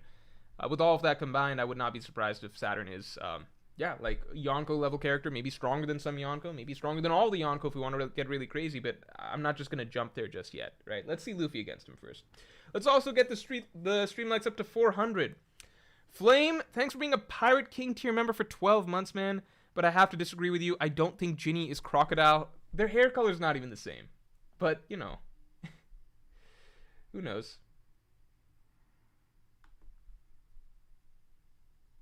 Bam, thanks for the 15, man. This is one of the best chapters for me. This is one of the best chapters in, I think, ever since Egghead started, right? Like, or ever since we left Wano, we've just been on a run where every few weeks we're like, this is the best chapter in God knows how long. This is maybe the more I've thought about it, I feel like this is maybe my favorite chapter. The two back-to-back Garp Aokiji Kobe chapters were really good. Really powerful. This is maybe the best chapter we've had. I'd have to really think. I'd have to really think and go back. This might be the best chapter we've had since Gear 5th was revealed. And one of the best chapters post-time skip period. I'm just hesitant to already put it there because I'm like, I know the rest of this flashback is just going to be more and more and more of this. Like, we're going to be saying this a lot. Like, this is the best chapter. This is the best chapter, you know? I truly feel like this leads into recognizing that Kuma has been enduring all this, what Kuma has been enduring all this time, waiting for Luffy and his crew since Thriller Bark, recontextualizes things. The full Kuma story is going to be tragic, because just his start is so sad. And then whatever happens in God Valley will be sad, and then his actual life story later on and the sacrifices he make will be sad. And then the fucking end of his journey, which is literally happening right now, coming right now, that's going to be really sad.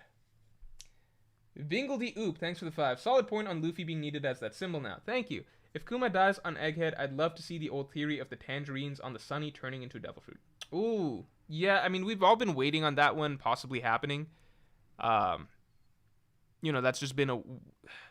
Because some people also think that Vivi's going to come back and join the crew. So, Vivi eating a tangerine, getting the paw fruit, that's something that I put out a theory on a while ago. I would love to see that. 02657. Thanks for the 5. Ivankov being a slave as a child could explain why they were so comfortable hanging out as Impel Down. Yeah, Ivankov is a very upbeat slave. Very, very okay with being a slave as far as slaves go. So yeah, she was chilling, or he was chilling at Impel Down. Yeah, that's a good point, just because they've grown up with that, you know?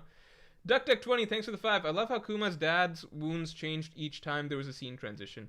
Yeah, Kuma's dad shit was sad. I almost wish we got to see more of Kuma. Like, Kuma's dad was a great figure, and we never got a name for him. You know? We never got a name for him, and we barely got any time with him. I thought Kuma's dad was awesome. I wanted more.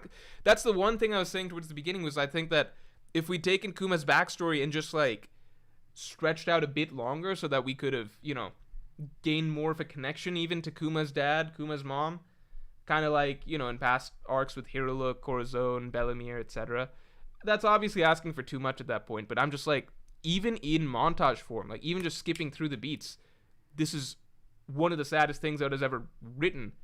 Like, imagine if we got a full chapter, 2 full chapters or something devoted to that. But that's probably moving the story at too slow of a pace. His name is Clap? He had a name? Am I crazy? I missed it? Oh my god.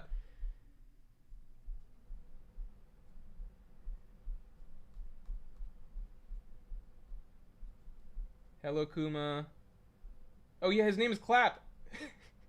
Okay. I'm sorry I missed his name. I missed the name Clap. But that's good to know. Because he's a great character. I feel so fucking... The final page of Clap... Sorry, not Kuma's dad. Of Clap dancing. And then... Holy shit. Like, is this not one of the saddest 3 panels in One Piece, period?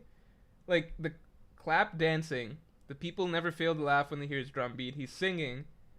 And then just the gunshot. I didn't even process what happened initially. Because then we cut away right afterwards. And then I had to go back and reread that little page. Man, poor Clap. Clap is low-key one of the saddest characters in One Piece. Oh, man. Eric, thanks for the 5. Expecting a horrible death for Kuma's dad. Is he not dead? Okay, he got shot. Am I crazy? Wait, can somebody, okay, hold on. Is Clap dead? Is Clap dead? I thought that scene was him dying. But Eric's saying, expecting a horrible death for Kuma's dad. Oda doesn't care about killing if it's a backstory, and this is the darkest One Piece has been by far, in my opinion. I would agree. Is Clap dead? Clap got clapped. Hate to see it. Hey, we don't make jokes about Clap like that. I wish his name wasn't Clap, though, because it is slightly comical. If I'm being fully objective. He is dead, right? He's hella dead. He'd have got shot in the head, right? He's definitely dead, right? 98%, 100%. Okay, then why does okay? Eric said that he thought that Clap's not dead, so I got thrown for a second. All right, Clap is dead. Don't need to do any more further polling on that. Mark Zeknown. Oh wait, we'll get to you in order. No, I see it, so I'll just say it. Mark Zeknown. I called the Kuma flashback would be God Valley related a few months ago back in the Super based on his age lining up. Crazy that it's actually happening. I do remember somebody calling that out, so sorry if I forgot that it's you. It's also just been so many months that I forgot that that was a thing in general, because I think I shifted back to thinking that Garp and Blackbeard their exchange would lead to the God Valley flashback, but this is way better. I do remember that being brought up in a past stream, now that you bring it up. And it is the most elegant way to do things, because so many things are, you know, like, so many things are being brought together at once. The threads that Oda thought of for God Valley to tie together here in the way that he's doing, like, he's got Kuma and Bonnie as, like, that's the current emotional crux of the story that we're actually in, the Egghead Island arc. And that's, like, the emotional center of what you need for a powerful flashback. But then at the same time, he planted way back the lore of significance of, you know, Roger, Rocks, everything that happened there. And then right before this flashback begins, we head to Marijua and we're getting the details with, like, Figarland and Garling and all that. So we begin to realize that Shanks stuff is going to be important here as well. And we want more details about Shanks' story. And then we're finding more about Imu and the way the Gorosei work. So now we realize that this flashback this singular flashback ties together all of those threads at once. So we're going to find out a bunch of different revelations all in one go and have a really sad, emotional heart to the entire thing. So I think that this is going to be, it's already, the way it's beginning is already all of the telltale signs of like an Oda masterpiece for sure. Everything seems really tightly thought out of how he's going to connect a bunch of things right here. Oof. Thanks for the 2. Team Umihoshi, Umibozu Imu versus Team Shirahoshi. That seems like a bit of a stretch at wordplay, but I see where you're going there. Oh, I skipped a few. Let me catch these. Sean Easton, thanks for the 5. I don't need Kuma to speak to the Straw Hats or fight. I agree. I think it's almost more powerful if he's silent or almost mute here and he speaks only through actions. I just need him to see Luffy fighting and realize that Nika returned and Kuma saved him. Hero. That would be so powerful. Shouts to Rodolfo again for that idea of Kuma being the one to heal Luffy's pain, get him back into fighting shape, and that being and like Sean Easton, I like that idea a lot as well, of that being the last thing that Kuma gets to see, and getting to see his daughter saved by that figure. I'm actually kind of, I may not look like it, but I'm slightly like holding back some tears right now just thinking about that, because that's I don't know, it's a very powerful imagery to send off a character. Like, I don't know, the send off of a character I think is always really important. So it would be such a bittersweet moment, like such a tragic way for Kuma to go out, but at the same time the most powerful way for Kuma to go out, especially considering the way that Clap went out. The one thing that Clap probably wanted to see right before he passed. I don't know. Roarzone, thanks for the 2. Bonnie equals Vivi / Momo for final battle. Akainu after her.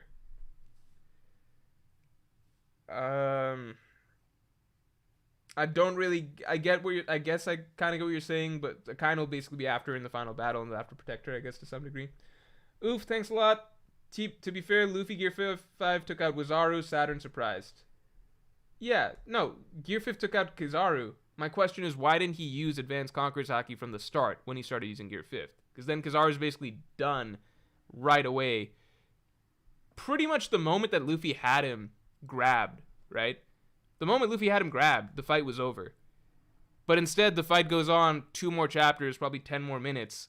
Luffy's Gear 5 runs out. Now the whole crew's fucked, right? Because Luffy didn't just end the fight right away. You have him, just fucking... you have him, he can't go anywhere, right? He's fucking stuck. Just kill him. Not kill him, but like crush him, do something. Because clearly, if Luffy uses an Advanced Conqueror's Haki punch, he can end the fight against Kizaru right away. It's just very contrived to have Luffy do that last, so that Oda can force Luffy's timer to run out for no reason, because there's no reason not to use the Advanced Conqueror's Haki to start with. That's my only issue. Just write in a reason. Say something like, Luffy could just be like, I'm not sure it'll work on him or something, or I'm not sure, like something. Otherwise it just doesn't make any sense, and it's just bizarre because we're in this deathly situation where everyone's fucked, and there's no reason whatsoever logically for them to be in it in the first place. But you know, we got what we got. The Final Storm, thanks for the 5. I think Saturn expects to fail despite the odds. Wouldn't surprise him if fate favors Nika. He expects this from Nika, like Mihawk noticed about Luffy. I feel like the attitude Saturn has is that he's basically... I don't feel like that's the attitude that Saturn has. I think he's aware of the danger that Nika poses, but I think he's very confident that he can crush everybody here. That's just the attitude that I'm getting from him, that he views them all as far beneath him. Japanese Jim, thanks for the 5. The wiki image for Buccaneer, possible inspiration for Shanks. Also, you're the first streamer today that said Ginny and not Ginny. Congrats. Ginny and not Ginny. Isn't that how Ginny is pronounced? Ginny? I don't know. Everyone tells me that I pronounce everything else wrong, so I'll take that. Buccaneer. Let's see. Yeah, if you Google Buccaneer, I guess it kind of does look like Shanks a little bit. The first image that pops up. That's funny. But I don't think Shanks is a Buccaneer. Justin Holland, thanks for the 10. My belief is that part of Luffy's character development during the final saga is to be more open to fighting smarter and taking his new status stakes and assets available to him more seriously. That would be interesting. I think that would be a good character development for him for sure. But I see no signs of that happening yet. But I agree that there's a route to that could happen. Ryan Montecalvo, thanks for the 5. It's said that the only way to escape Umibozo is to escape in a barrel. The first day of Luffy's journey, he gets hit by a whirlpool and escapes in a barrel. The Umibozu theory sounds more and more likely. I'm gonna have to look into Umibozos because I kind of also need to read like what do they represent? Is there any symbolism around them and everything like that? I don't know. Miles, but that is a cool point. Miles Fuentes says, "Did you see about the Yobi Kuni theory about Imu?" Man, there's too many Japanese monsters that I don't know anything about. I'm not sharp on the other culture mythology stuff. I'm just not. So you guys have to inform me about this. I'm just gonna look up what this is. I'm not gonna look up in depth. But Yaobi Kuni. Yaobi Kuni. Don't even know if I'm saying this right. It's a legendary nun. Also, for some reason, a lot of what shows up is sexy anime girls when I look up Yaobi Kuni. But historically, it is a legendary. It's a nun. I don't know if I buy this one as much as Umibozu.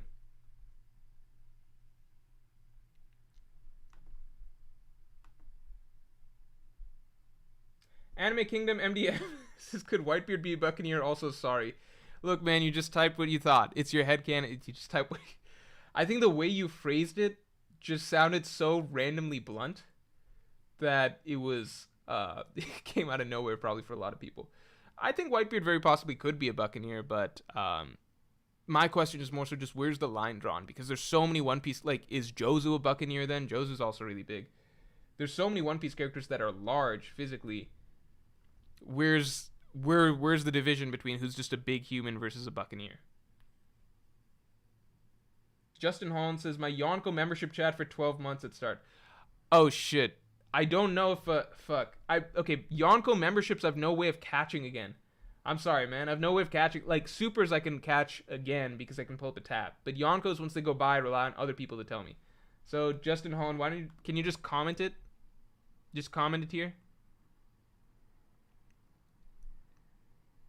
Just comment it here and I'll catch it. Like, I'll obviously you as a member and everything like that. In the meantime, Beep, thanks for the 5. Follow-up, demonstration for authority chip hierarchy. You should have a contingency plan. King, queen, okay. Oh, I see what you're saying. There should be contingency plan for the authority chip thing. Ah, yeah, I could see that. But then at the same time, it's like, I don't know if, like, I think plot-wise just, like, at the end of the day, when you're a scientist, I assume when you're hired to do stuff, you ultimately don't generally build in, like, backdoors or whatever to your creations to let you take over them, right? Like, maybe there's some scientific ethic stuff. No, I guess that would make him do the other way. I don't know. Just, they forced him to do it. He did it the way he was supposed to do it. I don't know. I don't know. I don't know. I don't know. And maybe he did, for all we know. Maybe there is a contingency plan. King, Queen, Jack are in Udon and Wano. It just makes sense. But King, Queen, like, Queen did have Sea Stone Cuffs. Are you saying that they should have fought with those?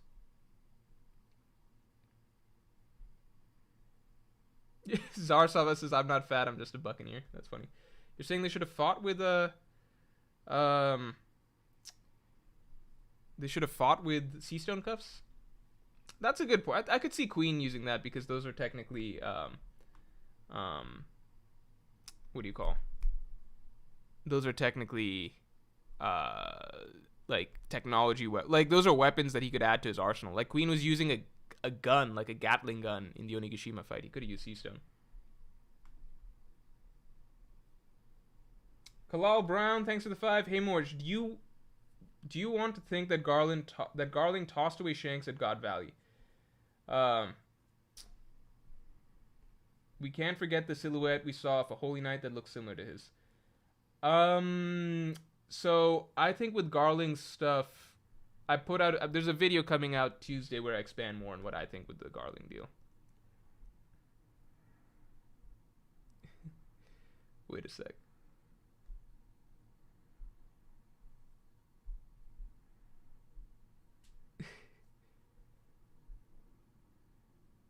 Aespa comebacks is super chat greater than Yonko tier confirmed. No, it's kind of so for me. Basically, anytime a membership comes up, I jump to read that first because I know that once it goes away, it'll be gone, right? Whereas super chats, I can catch up on them. So anytime a membership comes up, I kind of prioritize those. But if it was a membership at the very start of the stream, like before I even began, then I don't really have a way to go back and catch that. So that's why I'm asking Justin Holland to repeat his comment. That's it.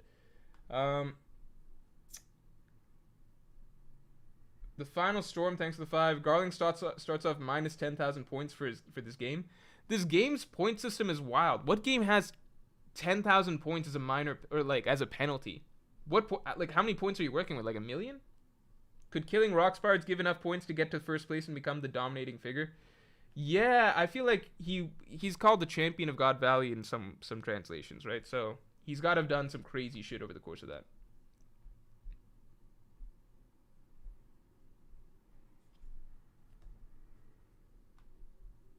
JWP, thanks for the 20.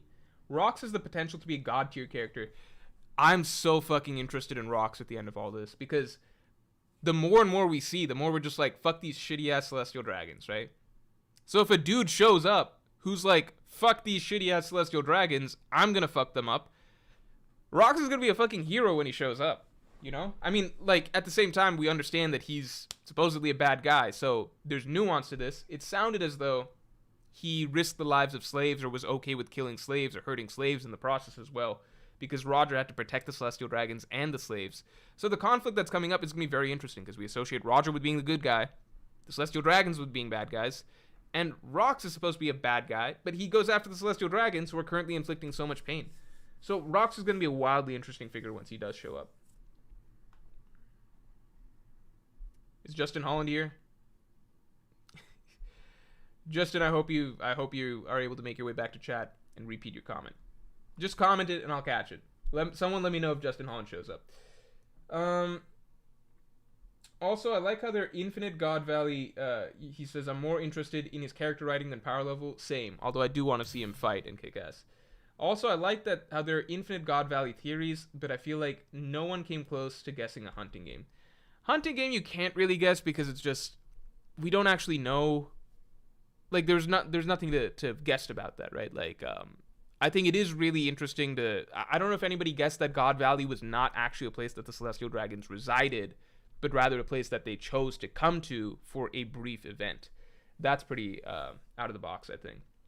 Ryan Montecalvo, thanks for joining us as Supernova. I appreciate it.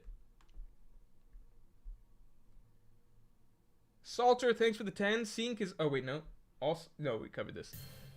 Seeing Kizaru and Admiral on the ground and in the Katakuri pose from just one hit of Advanced Conqueroraki is awesome. What a difference after what happened in Djibouti. Yeah, they come a long way. And this is the first time that like Kizaru's actually gotten, like, normally he's like anything that's happened even in the Marine Ford War, even wherever, he's always taken it in stride and never actually been like, you know, he's always got the troll face on and everything, but this is the first time that I feel like he really, when he got hit by Luffy and he was like, this isn't good, I think that was the first time we got to see in the story, like, Kizaru actually not just joking around or trolling. Like, that wasn't good, and he doesn't want to be fucking up in front of Saturn right now. Like, I think that he did actually, you know, this is the first time we've seen Kizaru basically like this, you know? Dimion Wright, thanks for being a Yonko tier member for 2 months, man. I view Kizaru going down just like Odin versus Kaido. Oda's moving the story along. There's no chance of Kizaru and Odin go down in one hit in real fights. You can interpret it however you want to interpret it. That's arguable, but at the same time, you could just say, well, if Oda wanted to imply that Kizaru could take more than one hit, he could have just had Luffy hit him multiple times. Like, they were fighting for 3 chapters. He could have had Luffy hit him multiple times, basically, before Kizaru goes down. You know, I think it's pretty intentional that ultimately it was one. Like, the Kaido Odin thing was more like, we really only had a couple pages to devote to this fight, like a few pages, because a lot had to happen over the course of the chapter, right? Like, the samurai had to rally, Odin had to confront Kaido, you had to show panels of both sides going to war, and then you had a couple pages where you could show Odin and Kaido fighting, therefore you only had time for one hit.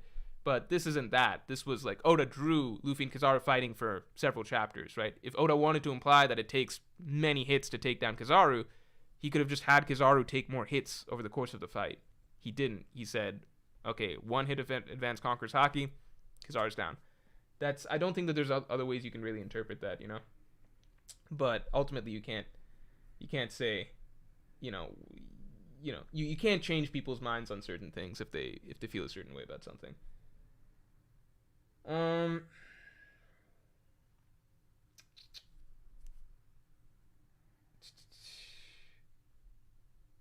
Salter, thanks for the 10. Seeing Kizaru and Admiral on the ground and in the Katakuri pose from just one hit from Advanced Conquerors Haki's awesome. Yeah, we covered this. Kunfu Kenny, thanks for the 5. Need Morj's top 5 entrepreneurship ideas. Would be a decent topic for one of the podcasts that you do. Throw that into the Pirate King.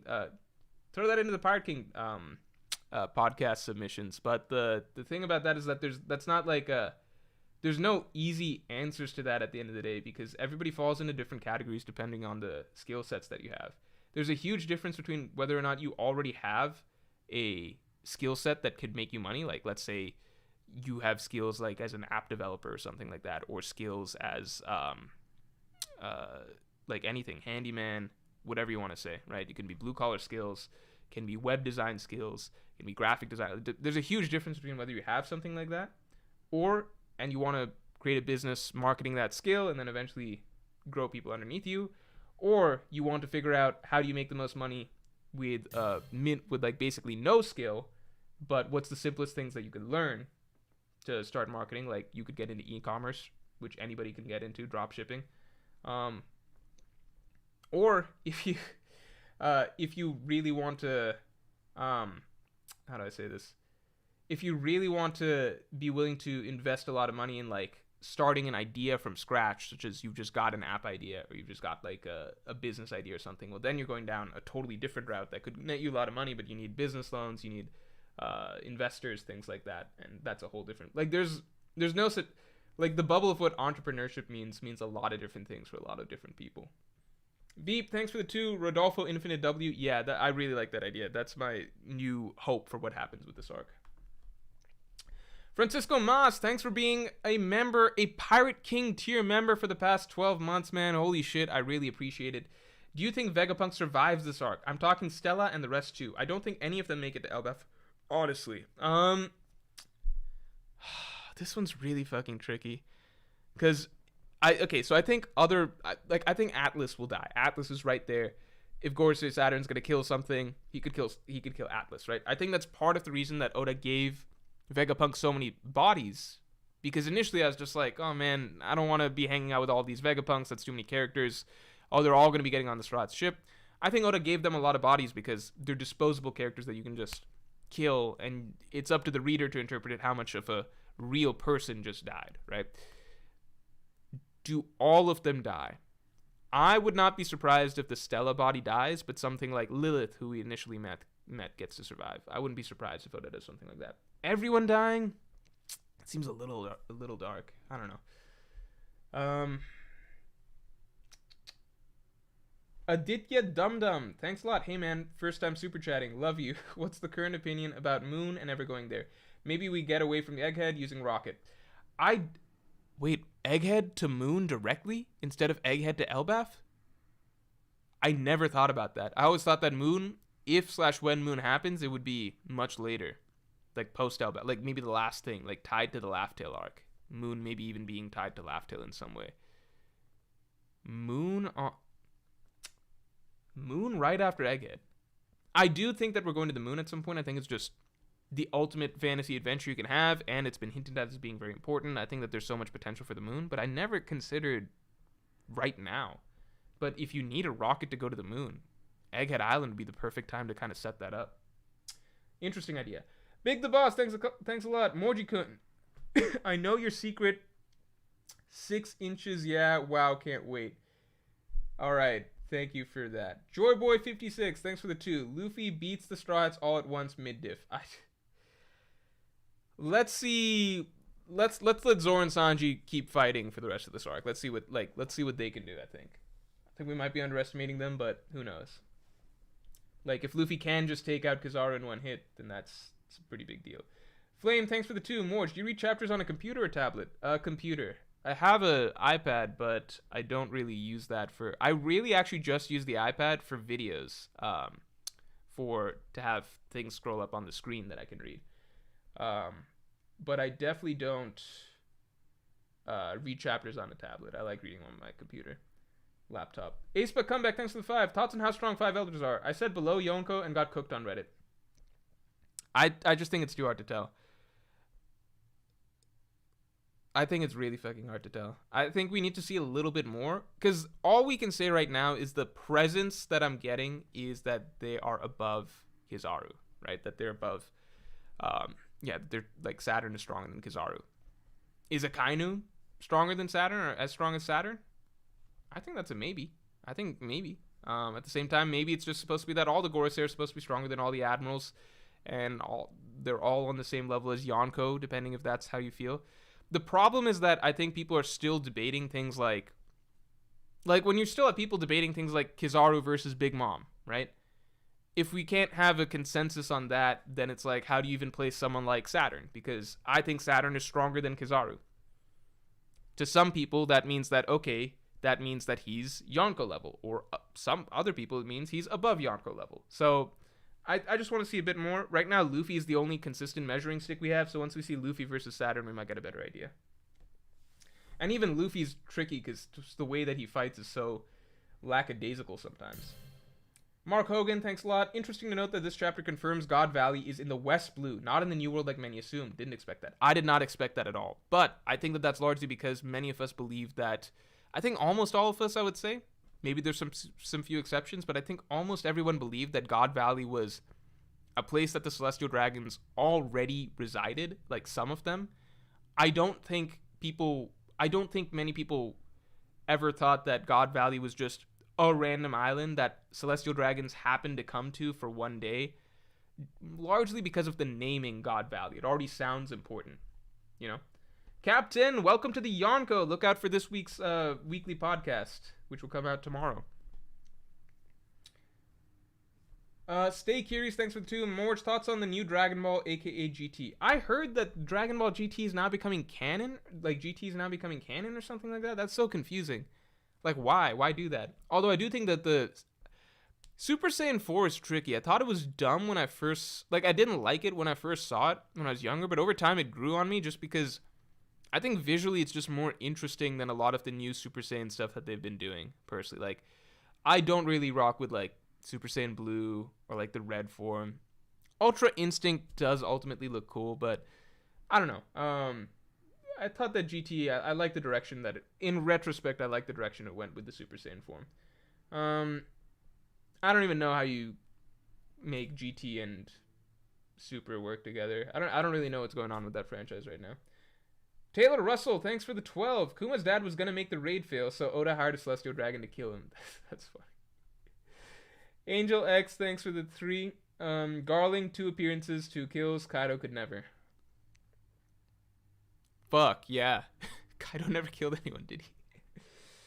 Mark Zeknown, thanks for the 5. I called the Kuma's flashback.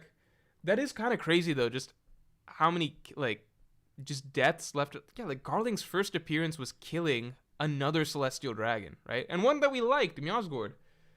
Mark Zeknown, thanks for the 5. I called the Kuma's flashback would be God Valley related a few months back in a super...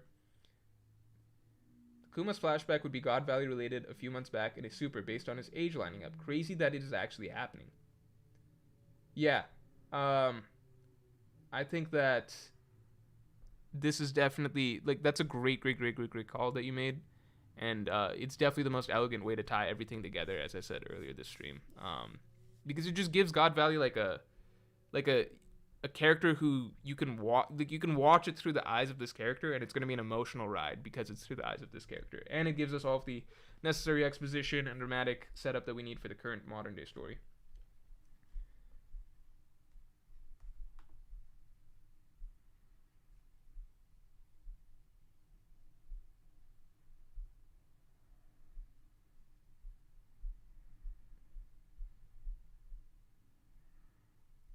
Oh shit, Justin Holland made another super...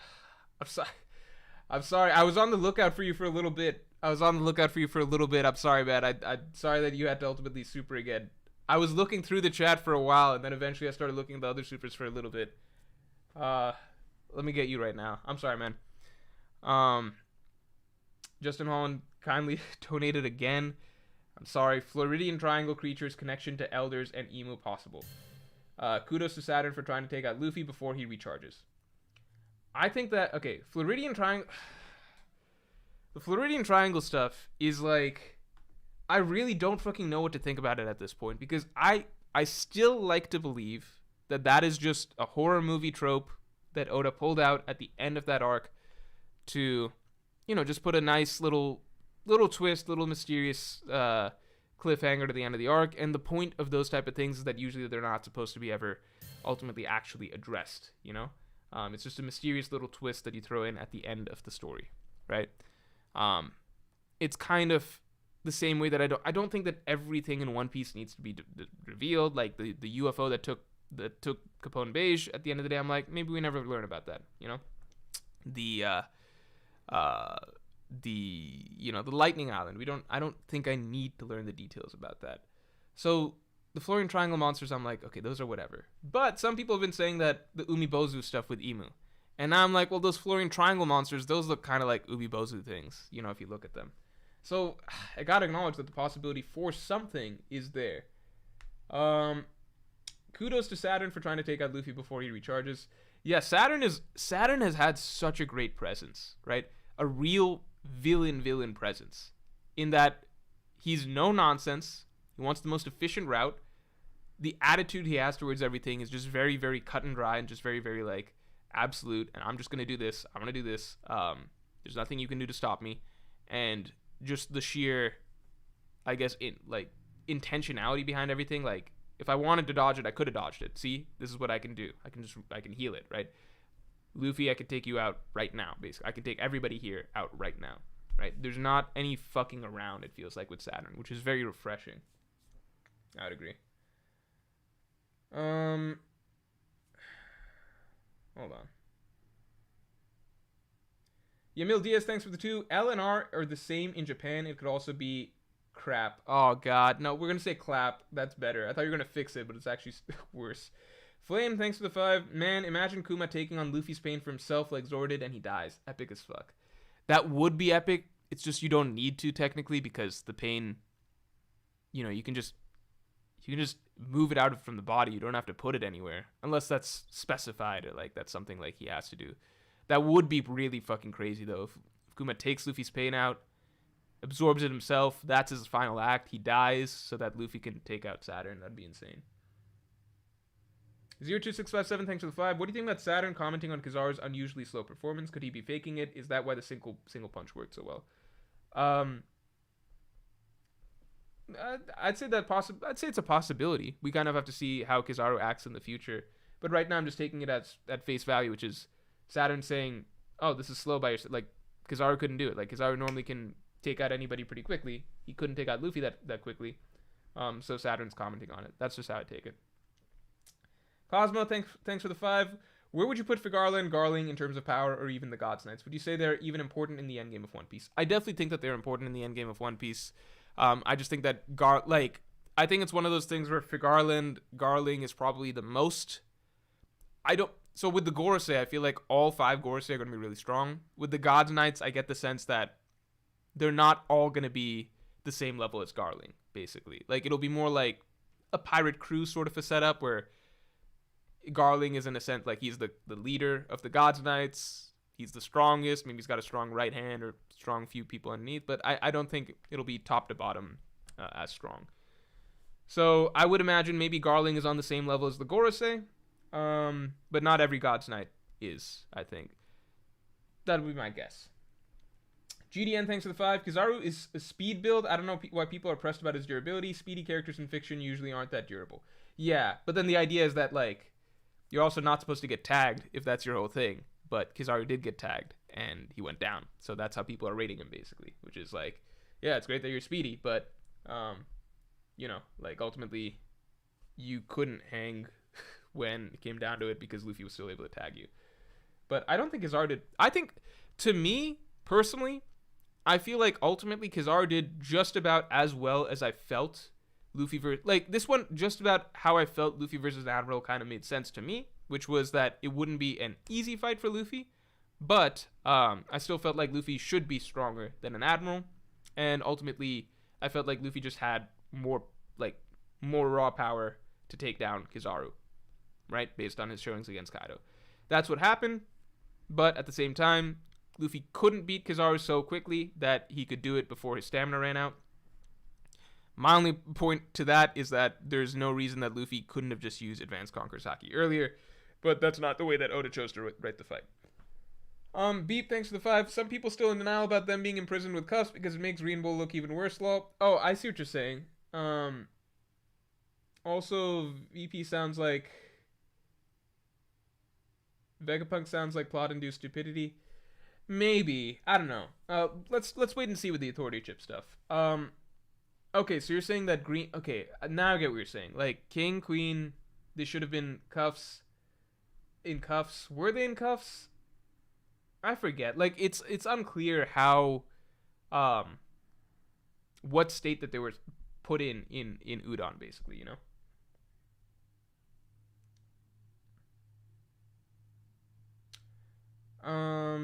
Justin Holland, thanks for the 5. Floridian no, we covered this. 02657, thanks for the 5. What will be the Deus Ex Machina of this arc? Kuma, the robot, something, or someone else? I think Kuma. The robot will play a role as well, though.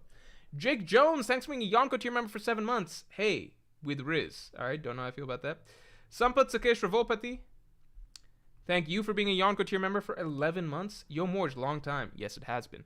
Didn't expect God Value this year. I was hoping for it, but I didn't expect it. I thought it'd be after Egghead. Your revenge tour didn't pan out. Well, it's still coming. I mean, Luffy did just take out Kizaru, so that's one down. I still think they end this arc on a win. R.I.P. Bonnie's mom. A new low for the Celestial Dragons. Yeah. I feel like this flashback is going to make everyone hate the Celestial Dragons even more, if that were possible. R.I.P. Bonnie's mom. R.I.P. Kuma's dad. R.I.P. Kuma's mom. Etc. Let's get the stream likes up to 500 real quick. Barry Lewis, thanks for the 5. For Luffy versus Kizaru, I thought he was using Advanced Conqueror's Haki since this was the first hit he landed. Kaido mentioned Gear 5th coated his body with Ryo and Advanced Conqueror's Haki.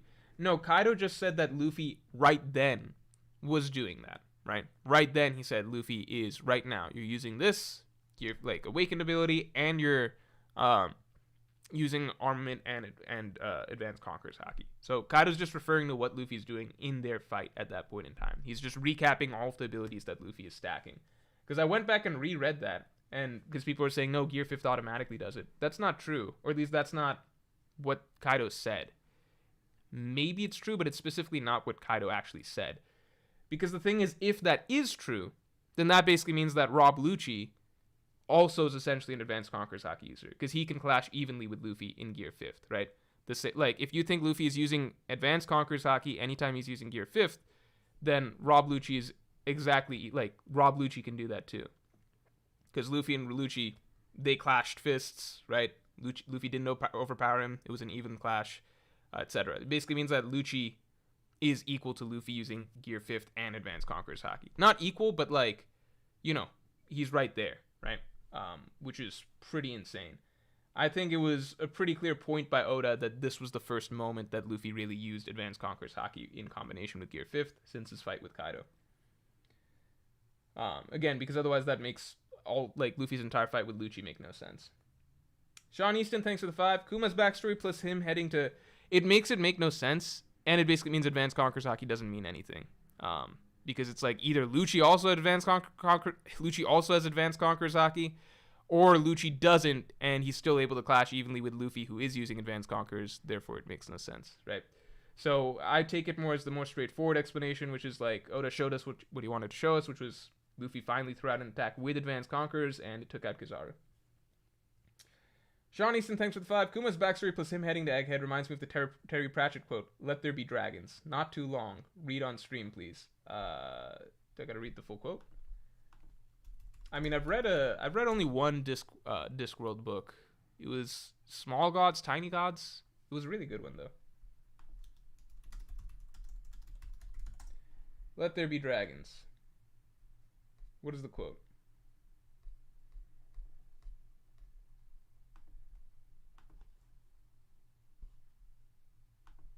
Oh, I kind of see it.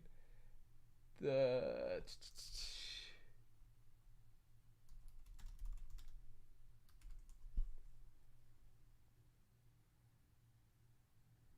morality of fantasy and horror is, by and large, the strict morality of the fairy tale.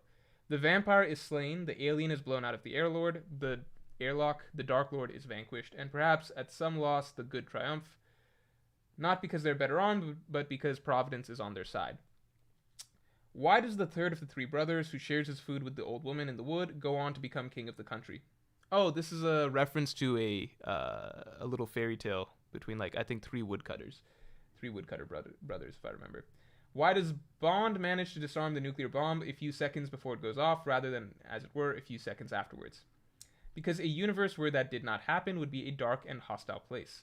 Let there be goblin hordes, let there be terrible environmental threats, let there be giant mutated slugs if you really must, but let there also be hope. It may be a grim, thin hope, an Arthurian sword at sunset, but let us know that we do not live in vain. I really like that quote. That's a great quote. That is a really good quote. That is a great quote. That is a great quote. And I think that's one I'll keep in mind. Sorry if I sped through it a bit, but I got to get through a lot of chats here. Duck20, thanks for the 5. I thought Kizaru was crying until I read the dialogue. He's not crying. Come on now. Miles Fuentes, thanks a lot. The legend of the Yao Bukuni says she lived for 800 years by eating a mermaid, then planted a tree, devil tree. There's just a bit of parallels to Emu. That is very interesting. That is very interesting.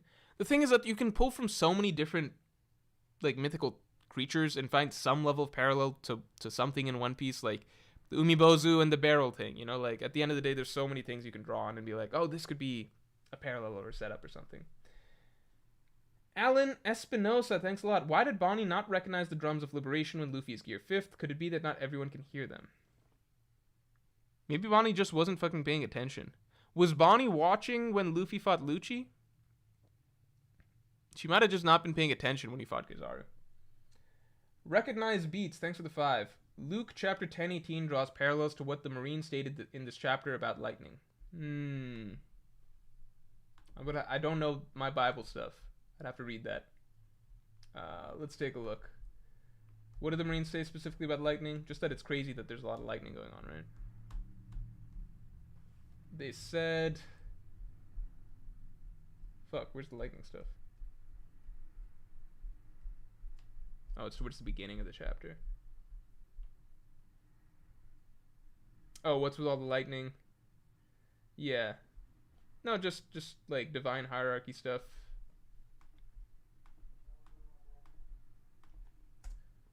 Oh, man. Okay.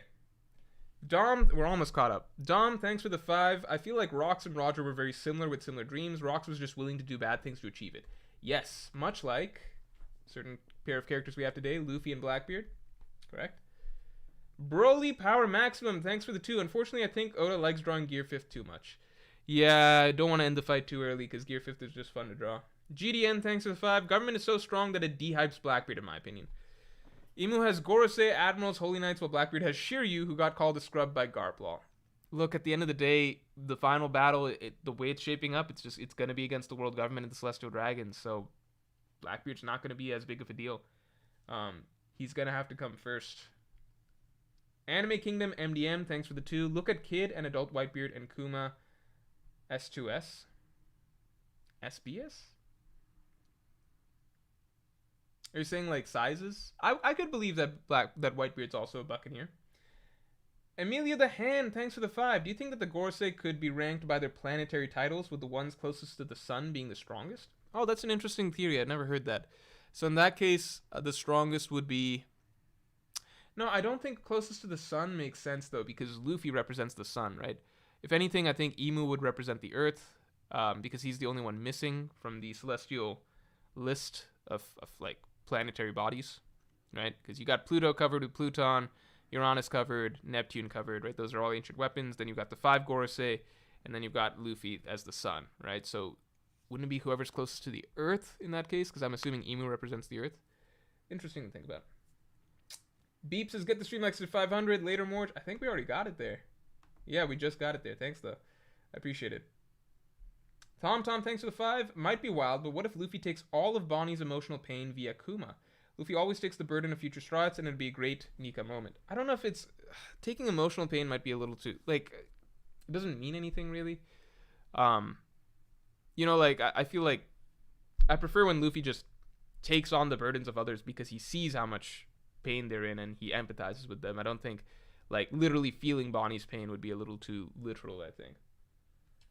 GDN, thanks for the 2. Also, RIP Logia Awakening, maybe it doesn't exist. It does exist because Vegapunk mentioned it. We might still see it before the end of this arc. It just didn't feature in this fight. Sleep Hut, thanks for the 5. Do you think the Kuma flashback will show us Emu getting the Thump Thup fruit, or will we have to wait till the Void Century, like the stream? Yeah, stream likes we got till 500. I'm pretty happy with that.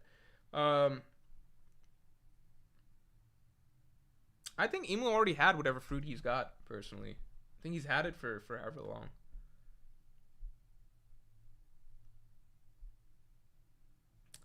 long. Yusuf asked, what... Oh, is this Yusuf Anime Balls Deep?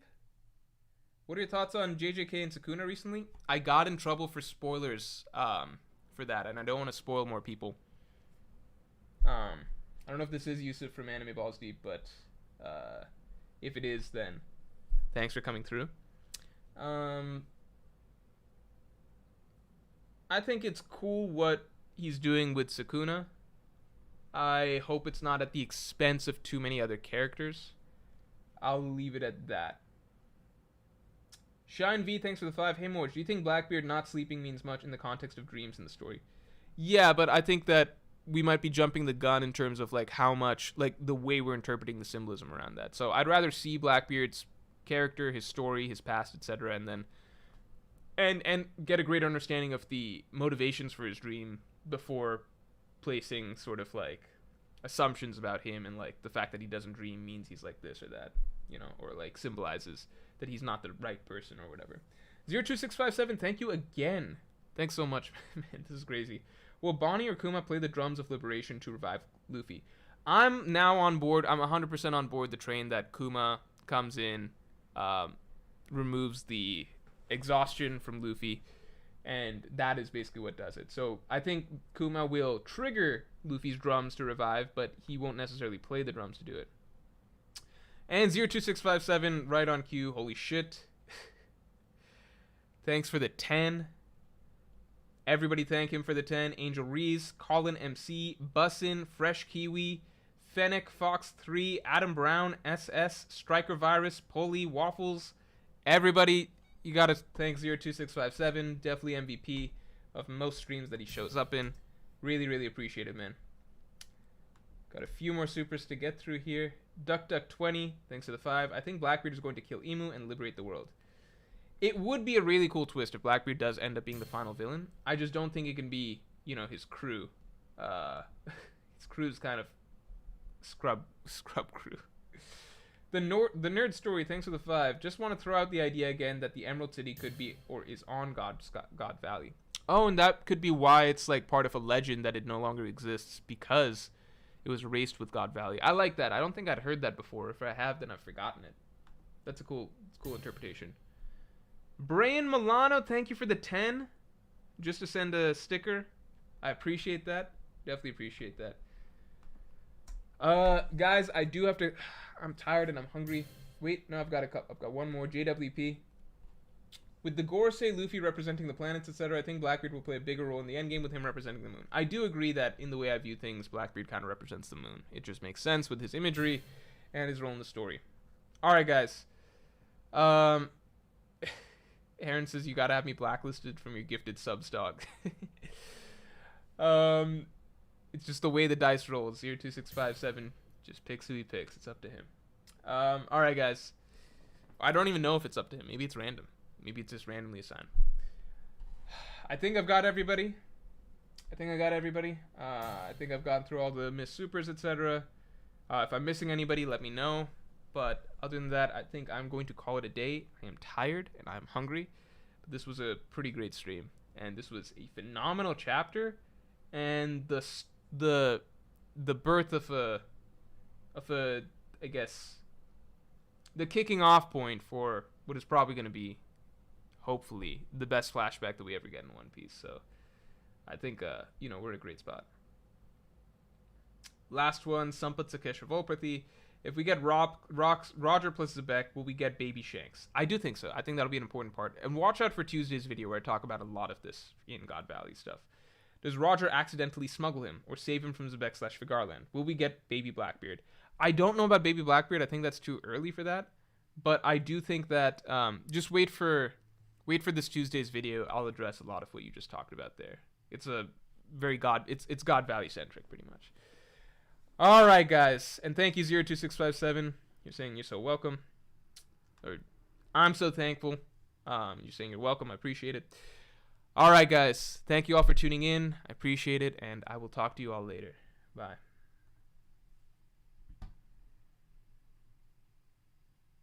Oh, one more from Taylor Russell, squeezing it in 1 second. This is it. This is it. No more. Like, I'm hitting end after this because I just got to go eat. Taylor Russell, thank you. Going with the Blackbeard as the final villain idea. What if Imu's ability is giving his followers a boost in power? Devil sigils. It would solve Blackbeard having a crummy crew. So you're saying if Blackbeard steals Imu's ability and then is able to boost his crew? That's a cool idea. That's a cool idea. And it would fit with kind of what we're seeing from Imu already, like the potential that he's the one feeding the Gorosei power. Again, the pentagram thing is very curious for Devil Fruit users, like a standard Devil Fruit user using that. It's very strange. So, it's an interesting possibility. I like that.